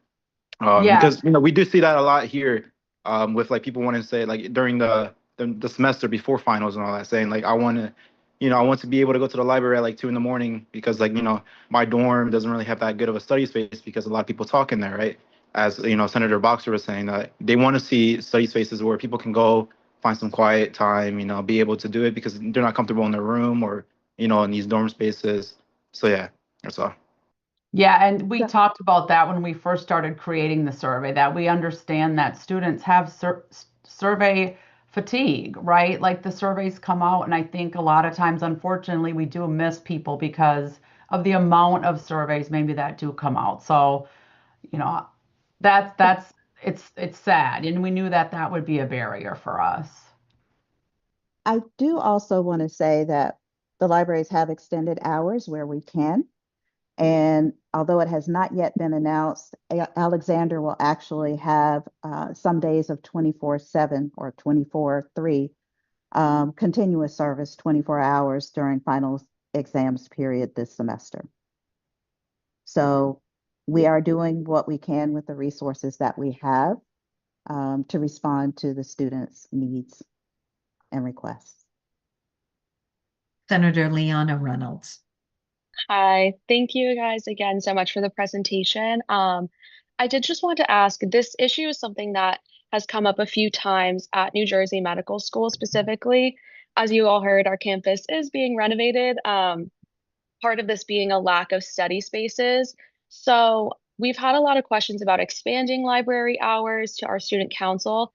I was just curious if you had any medical students that responded to the survey, because from what I could tell, I couldn't really tell. I saw it was grouped in with some other programs and I only saw one responder. So I just wanted to clarify whether you had any med students responding.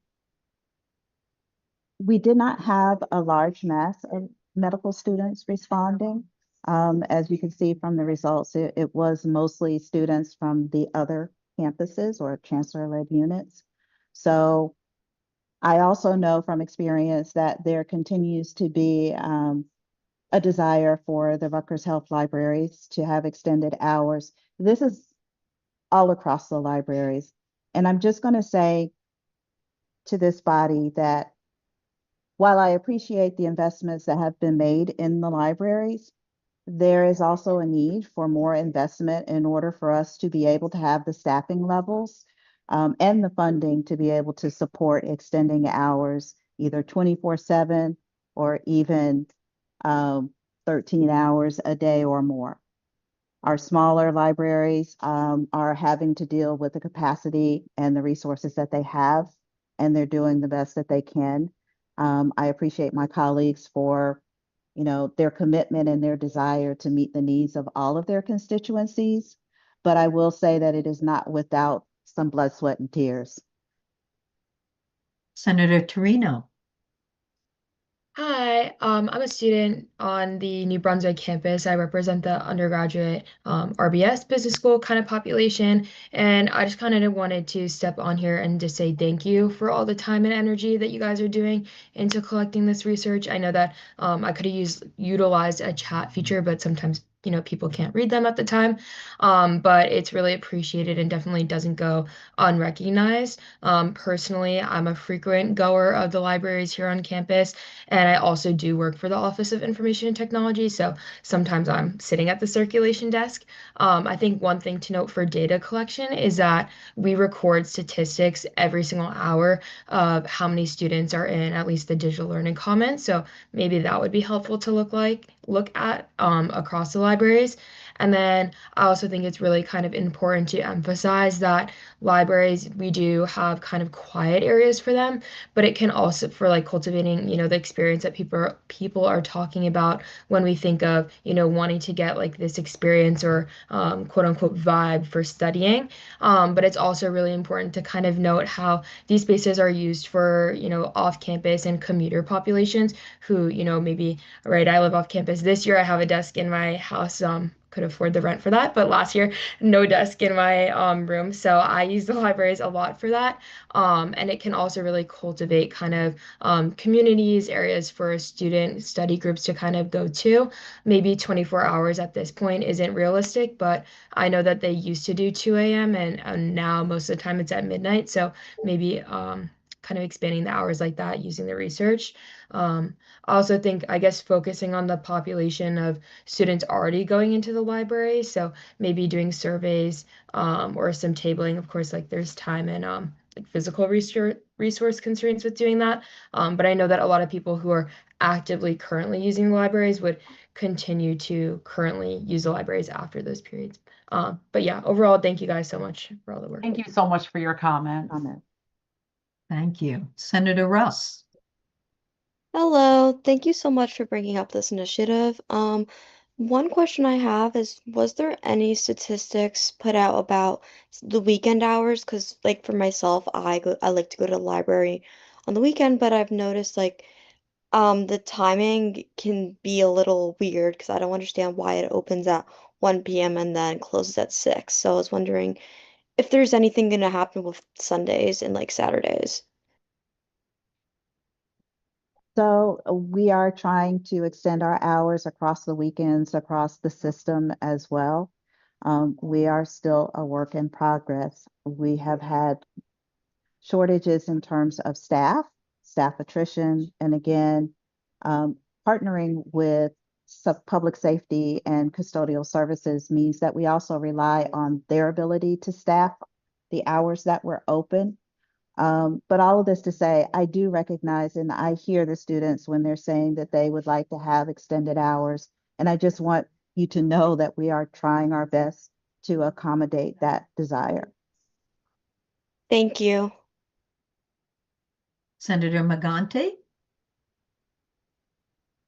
Thank you, Chair, for giving me this opportunity.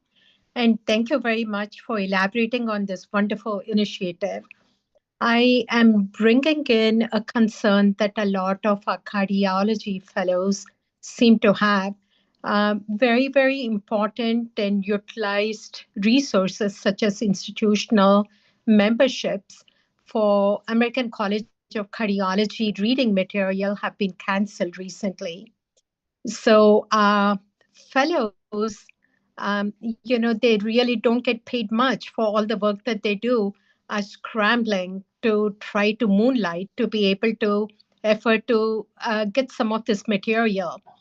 Is there any thoughts to bringing some of these institutional memberships back? So could you give me a little bit more information on the institutional memberships and what you mean by that? Because Sure. As part of the training, there are opportunities for cardiology fellows. So these are all patients who are these are all fellows who are at postgraduate level. For them to participate in ongoing learning, we have American College of Cardiology that puts out learning material on a regular basis. And usually with institutional membership, it typically covers all of the cardiology fellows in a particular program. So once you lose that membership, however, individually, fellows have to pay close to $2,000 per year to be able to obtain that course material, so they can prepare for the boards. And it is an ongoing process for them to study over 3 years to sit for general cardiology boards. And also some of the practice exams that they have and other material that is really invaluable. They really have to pay out of their pockets. So the institutional memberships have been extremely helpful and has taught a lot of the fellows some of the cutting edge technologies and some of the most important educational material that is kind of entrenched within the site. So this is, pertaining to cardiology is what I can speak for. I don't know if there is something similar for the other specialties as well. Thank you for that explanation. I am not familiar with this product or products, so I am going to have to consult with my colleagues in the health sciences libraries, and I'll follow up with you separately. Thank you so very much. I appreciate it. No problem. Hey, we do have to vote on the recommendations for the report. So Veer, you have the final say, and then we're going to move to the business page to look at the recommendations. All right, thank you so much. I wanted to speak about some matters that we had discussed within the student caucus meeting. And as a student at Rutgers, New Brunswick, in the School of Arts and Sciences, I understand that these findings obviously reflect the policy suggestions, but I was concerned in regards to the survey amount. I hadn't heard about this survey, and I often hear about peers saying that like they want to keep the library open, and I just want to speak from personal experience as a student. While I frequently stay in the libraries quite late and until closing, and I see that although the numbers do dwindle sometimes, there's often students who may have exams or midterms, and while not everybody chooses to stay long hours, certain people across the year have to stay up late night as if they have if they have a project or an exam or something of the other coming up. And so my concern is that the survey itself did not fully reflect the student body with such a small sample size. And then on top of that, while the numbers may not reflect a full usage or a full library, that's not to say that everyone will come across a point where they might need such a resource across their experience at Rutgers. Lisa, did you want to respond, or Consuelo? So was there a question? But yes, Yeah. we agree. You know, like I said, we sent the surveys out. We sent them out in spring of 2025 with reminders on four different dates to go out. 4/26, 5/9, 5/16, and 5/30. So we tried to send email reminders out to people because again, we recognize that the barrier of, you know, survey fatigue. So we tried to capture as many as we could. And yes, we do realize that out of the almost 800 invitations that we sent, that we only got 128 responses. So we're making the recommendations based on those responses. But if I may add as well, that there was a little bit of more information that the libraries had already captured that went into the report as well as background. So there is the largest proportion of the recommendations are based on the data that we collected, but that data is also supported by data that the libraries has been collecting on its own for many years. Okay, God, thank you. Okay. Gary, did you put your hand down? You don't have anything? Okay, very good. Let's move to the business site. And then Lisa, do you want to review the recommendations, or is it? Sure. So the recommendations, the Rutgers University Senate recommends that campus administrations identify campus spaces across all campuses that could be set up at least after-hour study spaces. These spaces could remain open after campus library closes during the week and remain open until 7 or 8 a.m. Ideally, these would be spaces where access could be limited to a discrete portion of a building. There would be parking facilities close to the building, space with comfortable furniture. There would be computer printers available. There would be sufficient outlet hot carrels available for students to use their laptops, and resources would be allocated for additional security and/or staff to appropriately manage after-hour study spaces if needed. Okay. Senators, do you want to speak? Is there any concern, any changes to these recommendations? I'd like to call the question. Okay. Do we have a second? I second it. Okay. John, do you want to proceed with the call the question vote? How about just, does anyone object to calling the question? It Yeah. might be a little easier. Okay. Hearing none, we should I have a move point down. of order. Yes. Doesn't someone have to be recognized before they can call a question? You know, it's not just somebody calls out. I don't think there's a problem here, but just in general. Troy did raise Right. his hand, and I did. Yeah, I think Yeah. Lucy If he did was recognize recognized, Troy. that was I fine. did. Yeah. I did. No, I Okay. did. He raised it's because the Very room good. was so quiet and there were no hands raised. I Okay. can understand your concern, Ted. He did. He followed. He didn't call out. He raised his hand. So Troy did everything correctly. But it's always nice. You got to stay on your toes, especially at 3:18 in the afternoon. Absolutely. Okay, let's move. Morgan, please prepare the site for voting. And senators, please refresh the page. You will see at the bottom, vote for motion. And it should say in favor or against. Please submit your vote.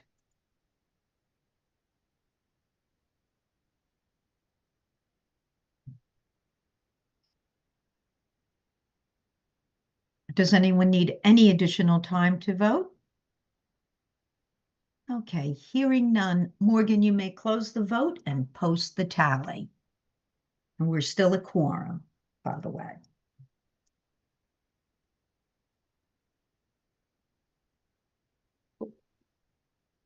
Sorry. Oops, I didn't click show results. Give me 2 seconds here. Okay, it's okay.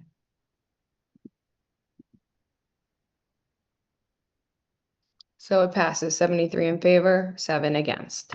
Thank you. I want to thank Lisa and Consuelo. Excellent, excellent work. And you handled those questions adroitly.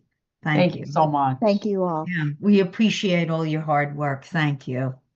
Okay, now we will move to the agenda item that was added. Senator Shimbrot, you have a anti-doxing resolution Morgan will give you screening sharing so you could share your screen. Okay, I didn't realize I was going to share it. I thought it would be up as the others, but I can do that. Do you want it up on is it easier, Morgan? It's is it easier for everybody Okay. to scroll through it if you Why don't we have it, do that? Jess? If you, Morgan will place it on the business site. And while Either she's will doing that, why don't we take the time? It's 3:20. Why don't you use this time to go through the narrative and context of bringing this forward? Sure, I will. Just give me just one Take your time. half of a second. Take your time. I know it's late and I apologize. And to do this, I'm going to share just where I have printed this out. Okay. So I think people can see this, just so I can go Okay. through it. Okay. So I think that this is fairly uncontroversial, but we'll hear what people think. There are several whereases, and we all are aware that there have been personal attacks against several faculty and students and staff. We're aware, I think, also that free expression and academic freedom without fear of reprisal is central to Rutgers University. I want to point out, because folks might not be aware, and here I've highlighted it in red here, it won't appear in red in the business site, but doxing and threats are not formally mentioned anywhere in the current policies, but there are policies that refer to, you may not harass, students may not harass people, you can't stalk people and things like that. So I just wanted to point out that that does not formally exist in the current policy manual. There are two related policies, one on doxing and one on support of academic freedom and free expression that are relevant to this. The purpose of this proposal or resolution, I'm sorry, are to describe concrete actions, and there may be others that people can suggest, but amongst the ones that I have heard of, the four resolutions which are here that I want to advocate for are first that there be an explicit anti-doxing policy at Rutgers. Several other universities have adopted such policies. This may be a very straightforward thing to do through the Policy Review Committee, which I am a member of, but I think having Senate endorsement of this resolution will certainly help move that along. Second of all, people who have been doxxed and are being threatened should have some guidance, or it would be good if they had some guidance on anti-doxing software and online privacy software that can remove their personal information from websites and the like. It's not clear, in view of the current budgetary situation in the university, how much these things cost, how much good ones cost, what amount of money the university has to allocate, but it would be good if the university could support the cost of such software for targeted community members and their families. Sorry to be going so fast, but it's a bit late and I wanted to get through this. Next, people who are threatened are not just suddenly threatened. They are researched, and we have acquired OPRA requests, Open Public Records Act requests, that indicate that there are several specific organizations that before somebody gets threatened, there is research on what their emails have been, where they have visited, and so forth from the Rutgers email archives and the like. So there are such sites that if a person had time, if an individual had time, they could perhaps, get some advance notice that they are in somebody's eyesight.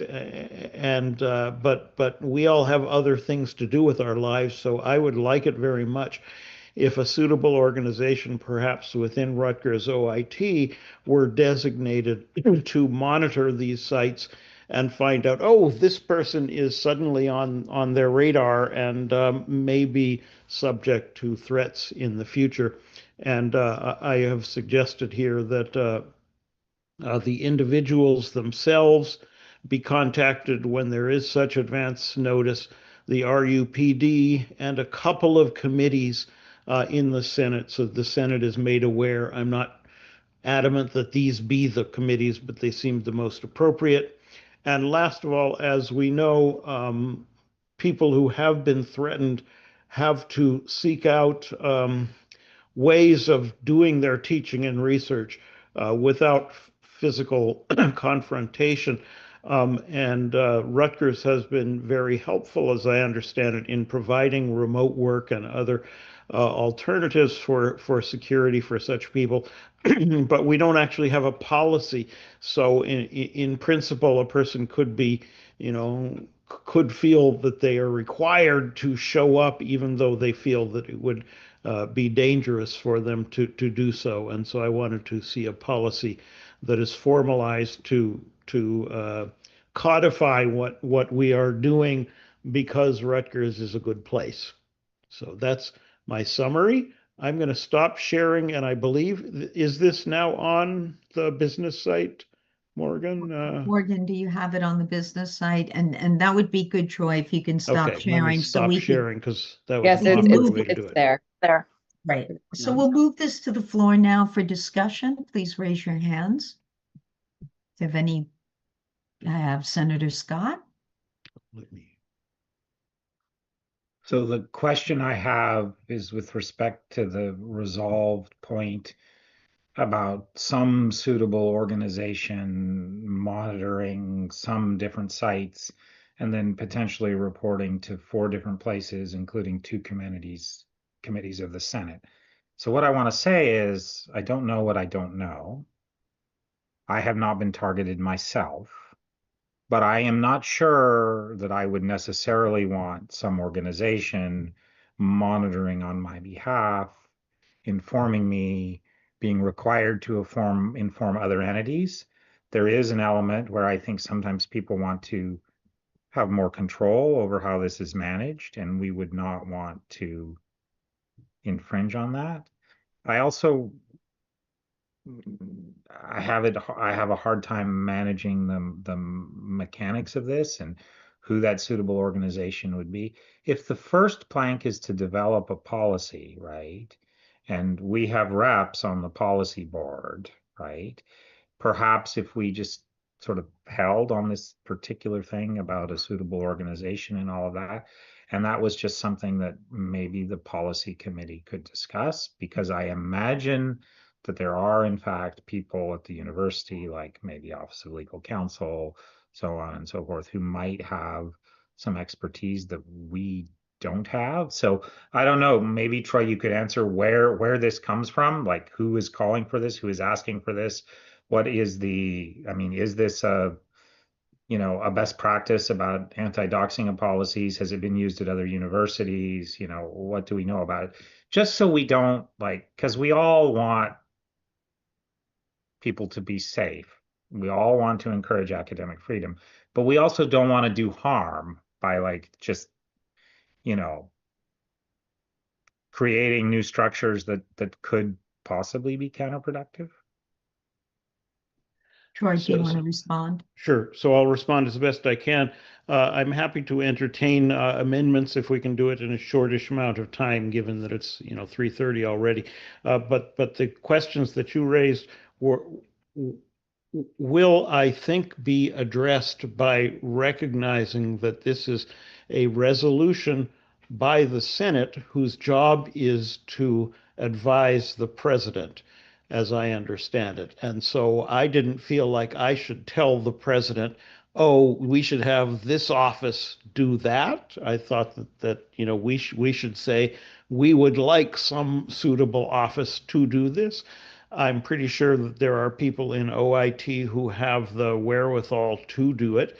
A second point that I want to emphasize is this is to monitor known sites like Rutgers papers or something of that kind. It is not to monitor Senator Robert Scott or any individual. It is to observe, hey, Senator so-and-so, or not necessarily a senator, has appeared on these sites and therefore may be subject to threats because this has happened before.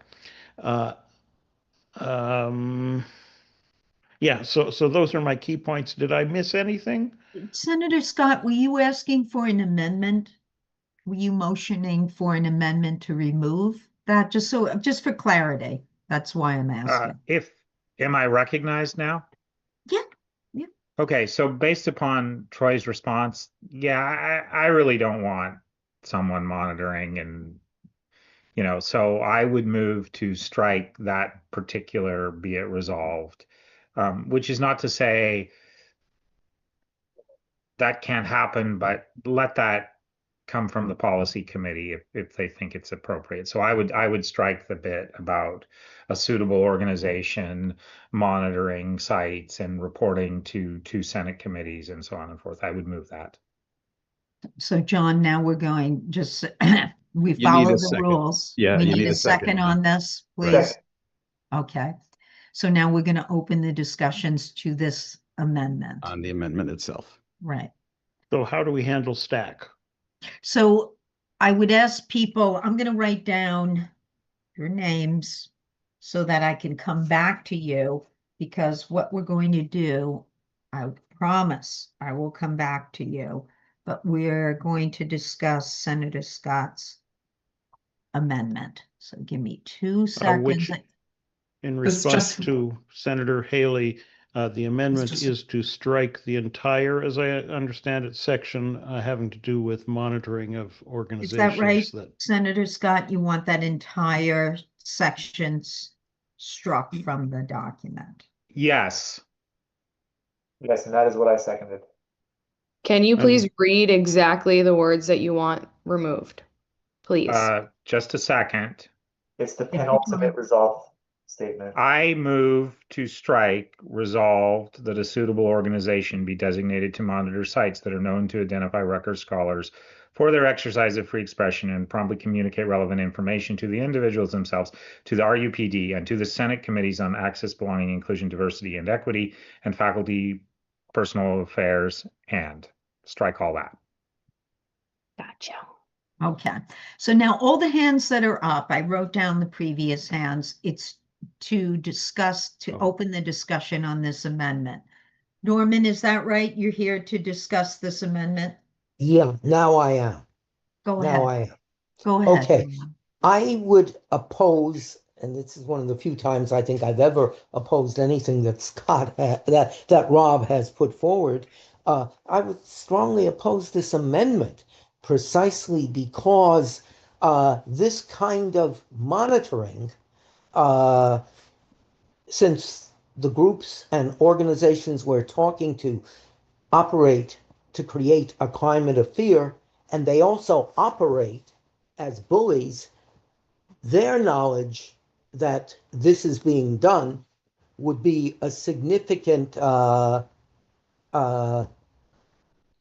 limitation on what they're doing, because not only they're bullies, they're in reality cowards. My experience in the past, I was on the original Turning Point watch list, and watch lists, that term is used and has been used always by police agencies to survey people and eventually arrest them. And Rutgers gave me absolutely no assistance. I found out about it from a faculty friend. I wrote an article. The students were very supportive. The Targum was very supportive. The Rutgers police were of no help. I contacted the New Brunswick police. They were better. I responded, and the thing stopped. The difference, though, and this was in the first Trump administration, the difference was that most of these attacks came on my office phone, some through email. And the crucial difference was while there were insults and abuse, there was no threats of violence. Now with Mark Gray, there are not only threats of violence, but death threats. This is where we are. So I see the resolution or the amendment as not strengthening the overall resolution. I see it as weakening it. So I oppose it. Okay. Gary, go ahead. Hi, gracias. I actually will wait because I wanted to provide feedback on the whole. So it's not to debate the amendments. Yeah. Oh, okay. Yes, Okay. I'm going to take back. Okay. So Okay. Anna Haley. So I support the amendments. I actually support cutting off the currently last resolved as well. I would love for this to be focused on the doxing issue. I actually would have loved to have it propose an anti-doxing policy language, not punt it to admin, but given that there are existing policies in place, let's just write one, suggest what it should actually say. But so I support that, and I support then the very linked issue of anti-doxing software and funds to offset the costs for faculty. The other things go beyond, and then it becomes a kind of a really complicated, it becomes charge level, not resolution level, because there, as Rob duly noted, but I also see with the last resolved, there are lots of other things to unpack there. It's not resolution ready in my mind. And yes, it does overlap with ongoing other efforts. For what it's worth, the folks that I've talked to who have been targeted very much want the university to engage in that monitoring issue. But again, yes, I think we need to talk further and engage those folks directly and have a plan that we can propose rather than jump to a resolution on those elements right now. So yes to the doxing focused ones, the two. I do support this amendment for getting rid of the third resolution, be it resolved, and I actually would go further with the last. Okay. So in just speaking to this amendment, you're in support of Senator Scott's amendment. Thank you. Tara. I am. I'm also in support of this amendment as well, and kind of piggybacking a little bit to what Anna said. I kind of feel that it needs to have a pilot approach, because we need to see how this, when it comes into works, where are the flaws so we can make changes to it. It just needs a little bit more structure. And the other piece I just want to add to is we may need to add like a requirement for formal legal review to ensure compatibility with free speech protections and applicable laws. I think we're not really just saying that or discussing that in great lengths, to really, protect ourselves and the individuals that are impacted. So just some thoughts there. Okay, Tagruel.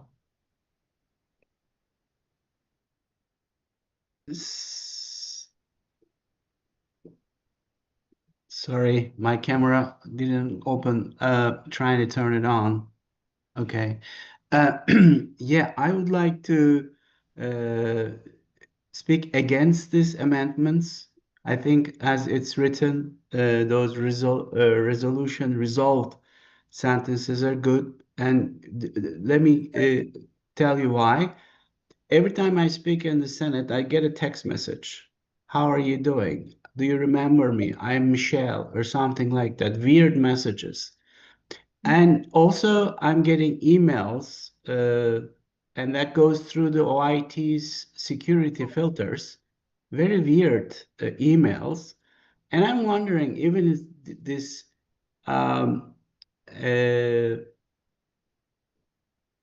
doxing involves internal people. Thank you. That's interesting. Okay. So now we need, John, correct me if I'm wrong, we need to vote on the amendment. Correct. Right? On removing that text. On removing that text. So Morgan, I'm sorry, go ahead, Troy. I didn't raise my hand because I wasn't sure at what point I might respond. Sure. Is that Go fair? ahead, Okay. Troy. Go ahead. So to my from my point of view, I think that Tara raised a very good point, and others, that this should have been a charge, and I attempted with the participation of many other senators to submit a charge, and the charge so that it would be looked at in more detail and would include issues such as legal review and so forth. The charge was rejected. Those who rejected it can speak to that. I'm not going to occupy the time speaking about the rejected charge. I'm going to speak about the resolution. So the resolution itself and this amendment in particular is intended to switch the narrative from waiting until somebody is attacked and has to find themselves a place to work and live where their children and family are safe, to anticipating what is likely to happen. This is what all security forces do. Banks don't just open and have glass fronts and then wait until they are attacked to decide to put up cameras and surveillance and so forth. They try to find out what the threats are and anticipate them. We are not, as faculty, staff, and students, doing that. We wait until we are attacked, and that is what the monitoring is intended to respond to. I see you want me to stop, Lucia. Well, so I will only stop. because we did respond from the EC, the reasons why that charge was, but now we're talking about the amendment. So That's right. Senator Scott, do you have a final thought about the amendment?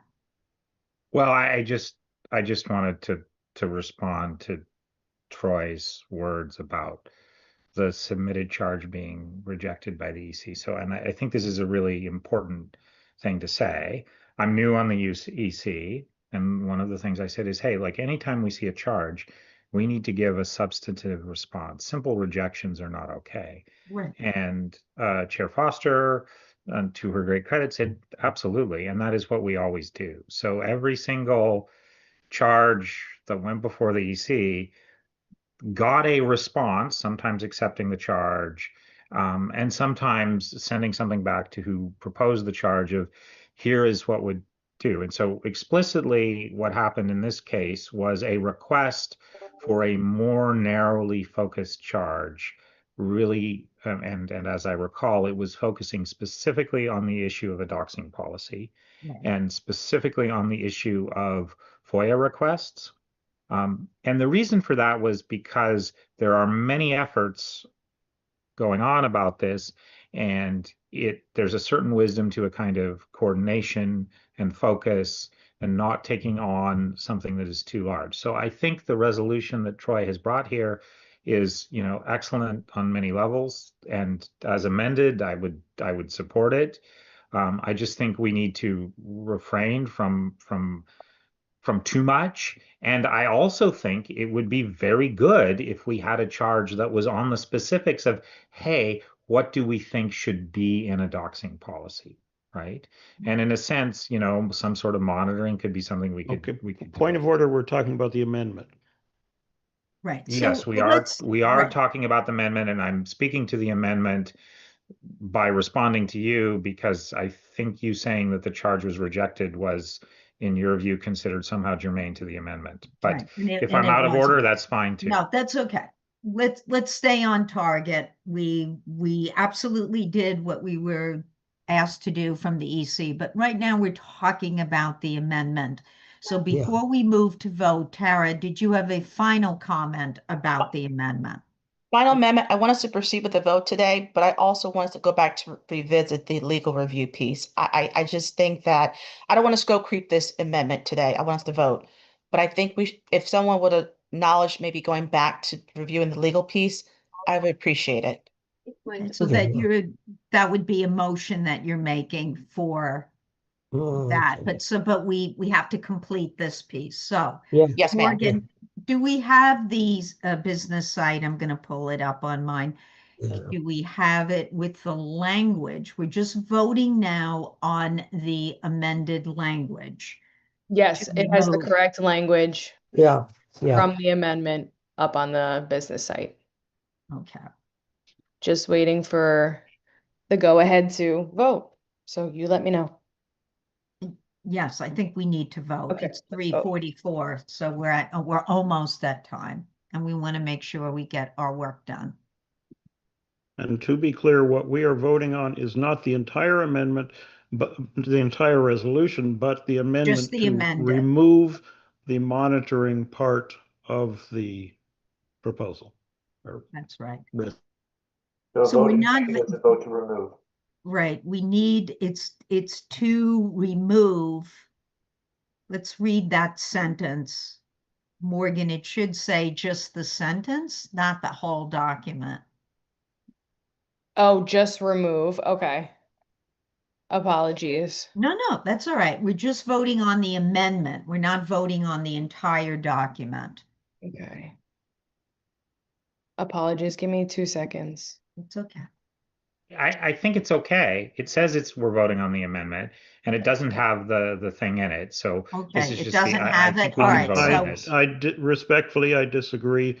We are voting whether or not to remove a particular phrase, and Does that this- phrase Yes, you and can't the read. version here yeah. has the phrase removed. Okay. So Yes, if but we So voted now yes on you- this, we would then have to It's vote updated. again So to approve it. senators, if you look, it actually says you can vote yes or no to remove that statement.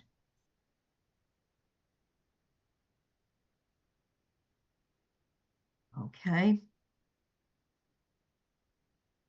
Do we need more time? Okay, Morgan, please close the vote, announce that, please.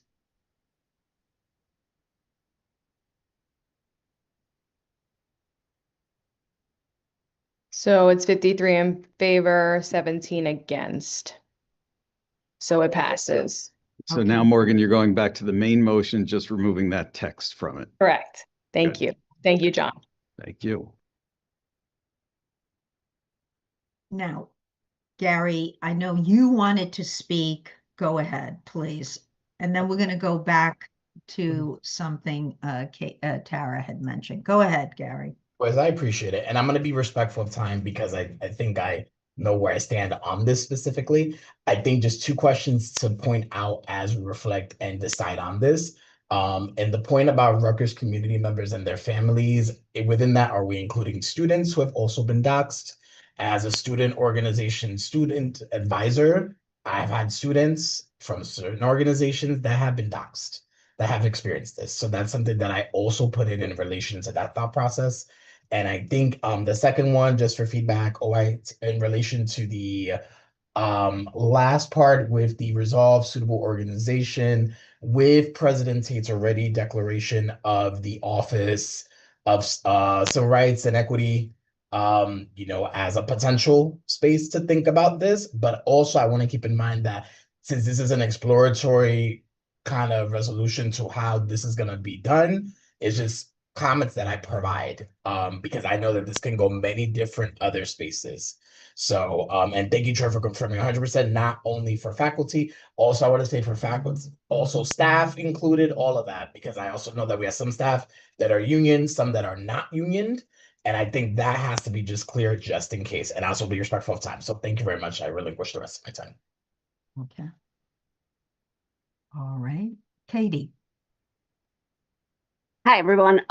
Just to add a little context, I did work with Troy on the charge and the resolution. I'm speaking in favor of the resolution as it is now, because I think it's really important to have, even though one of the challenges is that there's a lot of work being done in a lot of different places, and we want to avoid, that crossover and extra work, and also sort of determining where Senate, what the role of Senate is in this issue.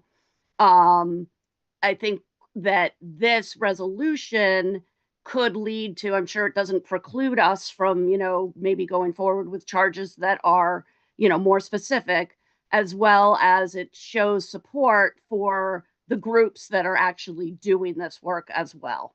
And so one of my focuses has been on this policy, an official policy, and it's based on my knowledge of other policies that like Cornell and Harvard and other universities that have implemented. And I think it's important to have that official. So thank you. Thank you, Katie. Patricia Morton.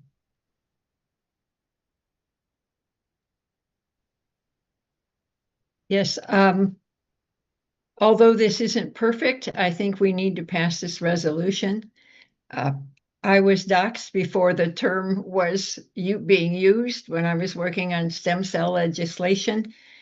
stem cell research legislation in New Jersey, my life was threatened. I got emails with pictures of my apartment that started with, "I know where you live." There were pictures of my car and my license plate.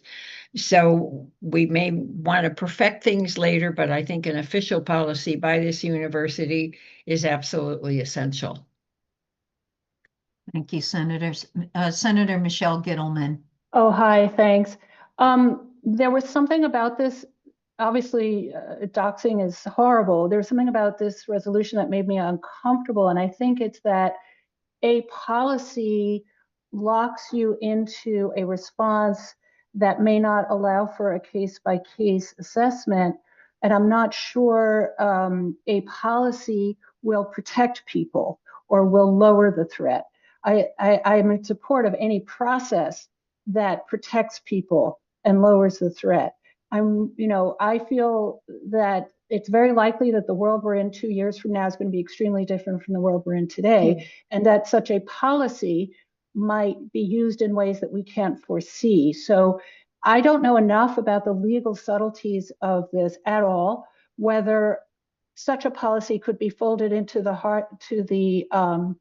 acceptable speech and academic speech, but I'm worried one specifically about doxing would narrowly sort of focus policies, responses in a way that may have unintended consequences. Thank you.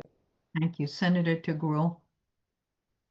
I also would like to speak in favor of this resolution for the very same reasons that they were explained by my colleagues, other senators, and it's very important university to develop a policy about doxing and social media, the mobile phones, emails.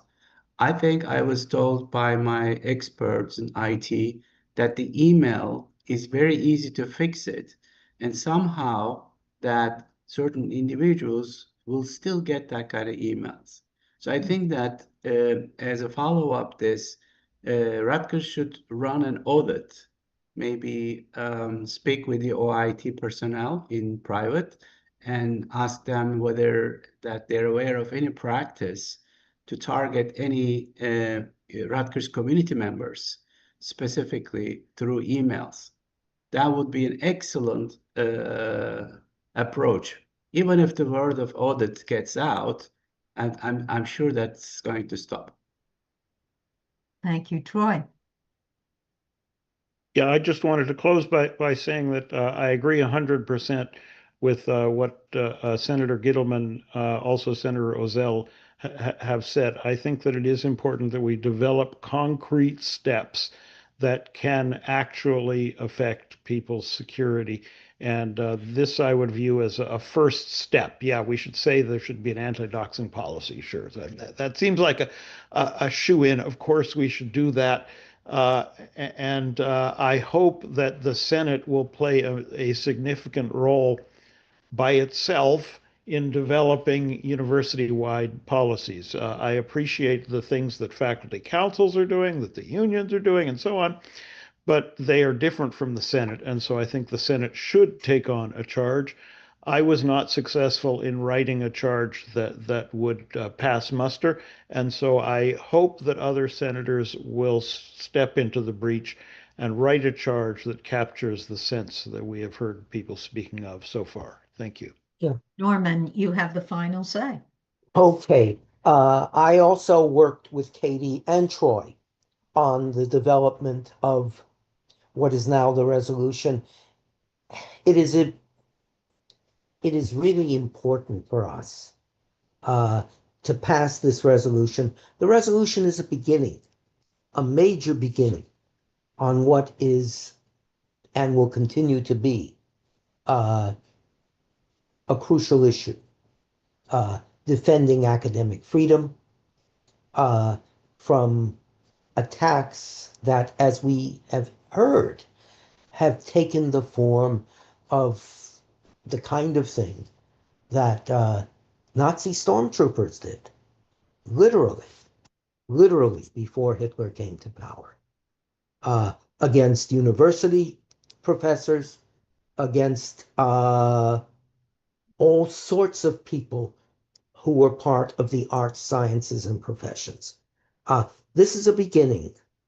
It's a good beginning, and it's really important for us to pass it right now. The Senate, one last final, I'm so talky, but I'll be gone soon. One last point. All these other groups are not as comprehensive representing students, staff, faculty as the Senate is. And this gives us a special role and a special mission. Okay. Okay. Paula was going to move to vote, but your hand went up. Go ahead. I was going to call the question, so. You're good to go. Yeah, end of the stack. Second. Thank you. Let's move to the business site. Morgan, please set up for the vote. Senators, please, once it's up, keep refreshing. There we go. All right.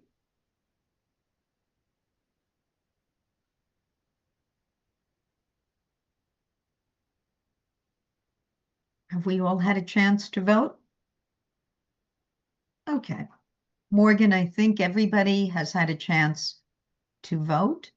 So you may close it and then post the results. We're still at quorum. 63 in favor, 3 against. It passes. Okay. Terrific. All right. So we are now really literally at time. It's 3:56.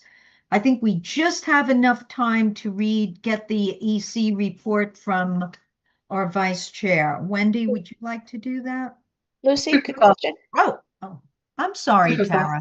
Oh, sorry. I'm sorry. Can I motion with this vote, with this now passing, can we still go back to review legal counsel? I just feel like we need to understand the risk of not having legal counsel in depth. That would prevent legal conflicts and have safeties actions put in place that protects, expressions and clarify boundaries. I just feel like with this happening now, it would be a shame not to come back to that discussion. I think I think what we could do is the Senate can recommend when we send this, when Taryn sends us on Monday, to have legal counsel, William Kastner and his colleagues review. Absolutely. Appreciative. Of course. Thank you. Troy. I just want to mention, as part of the policy approval committee or whatever it's called, that when a policy goes forward, it does get reviewed for legal, correctness. So I agree that it would be great if this went forward with a note saying, gee, it'd be good to have, this is the resolution, but we'd like legal support or information. But in addition, the next step won't go forward without legal review. Okay, thank you. Bob Schwartz, go ahead. Yeah, but I want to thank Tara, legal counsel, and I agree with you, Troy. Legal counsel is important, and I'm glad we're emphasizing it. Doesn't hurt. Thank you. Okay. Wendy, you've got a whole 2 minutes to deliver your vice chair report. I'll just take one. So the Senate Executive Committee met on December 5th. We had a good discussion with Chancellor Conway. You've heard much of that today. We discussed 2 resolutions coming forward from USGC. You voted on both of those and passed both of those today. We discussed the process by which the bylaws for the Rutgers School of Medicine, the new one, and faculty engagement in that process. We received reports. You've seen one of those today, the library, which is a great report. And then we looked at a number of draft charges. Some of those charges were distributed and agreed and sent to the appropriate committees. Importantly, the work of Exec Committee often directed some of those inquiries to other routes, but it was good to see that the Senate was receiving of those questions and queries, and we were able to target them appropriately. And we also extended some time for an FPAC charge, which relates to dual faculty roles with taking on administrative functions. And I'll hand you time back. Awesome. Okay. We are at time, Senators. I could ask for a motion to extend the meeting by 10 minutes, if so desired, but I would imagine you're all plentiful tired. Yeah. I think everybody's exactly. Thumbs down. I love it. Okay. I will Tail. entertain a motion to adjourn our So meeting. moved. So moved. Second. So moved. Great Hail job, and farewell. everybody. Thank you. Hail and you. farewell. Happy Great job. holidays, everyone. Great Happy job. New Year. Okay. Wonderful. Thank Happy you. holidays. Happy holidays. Happy holidays, everyone. Yeah, Happy happy holidays. holidays. Happy holidays, Yeah. everyone. Happy Happy holidays. holidays.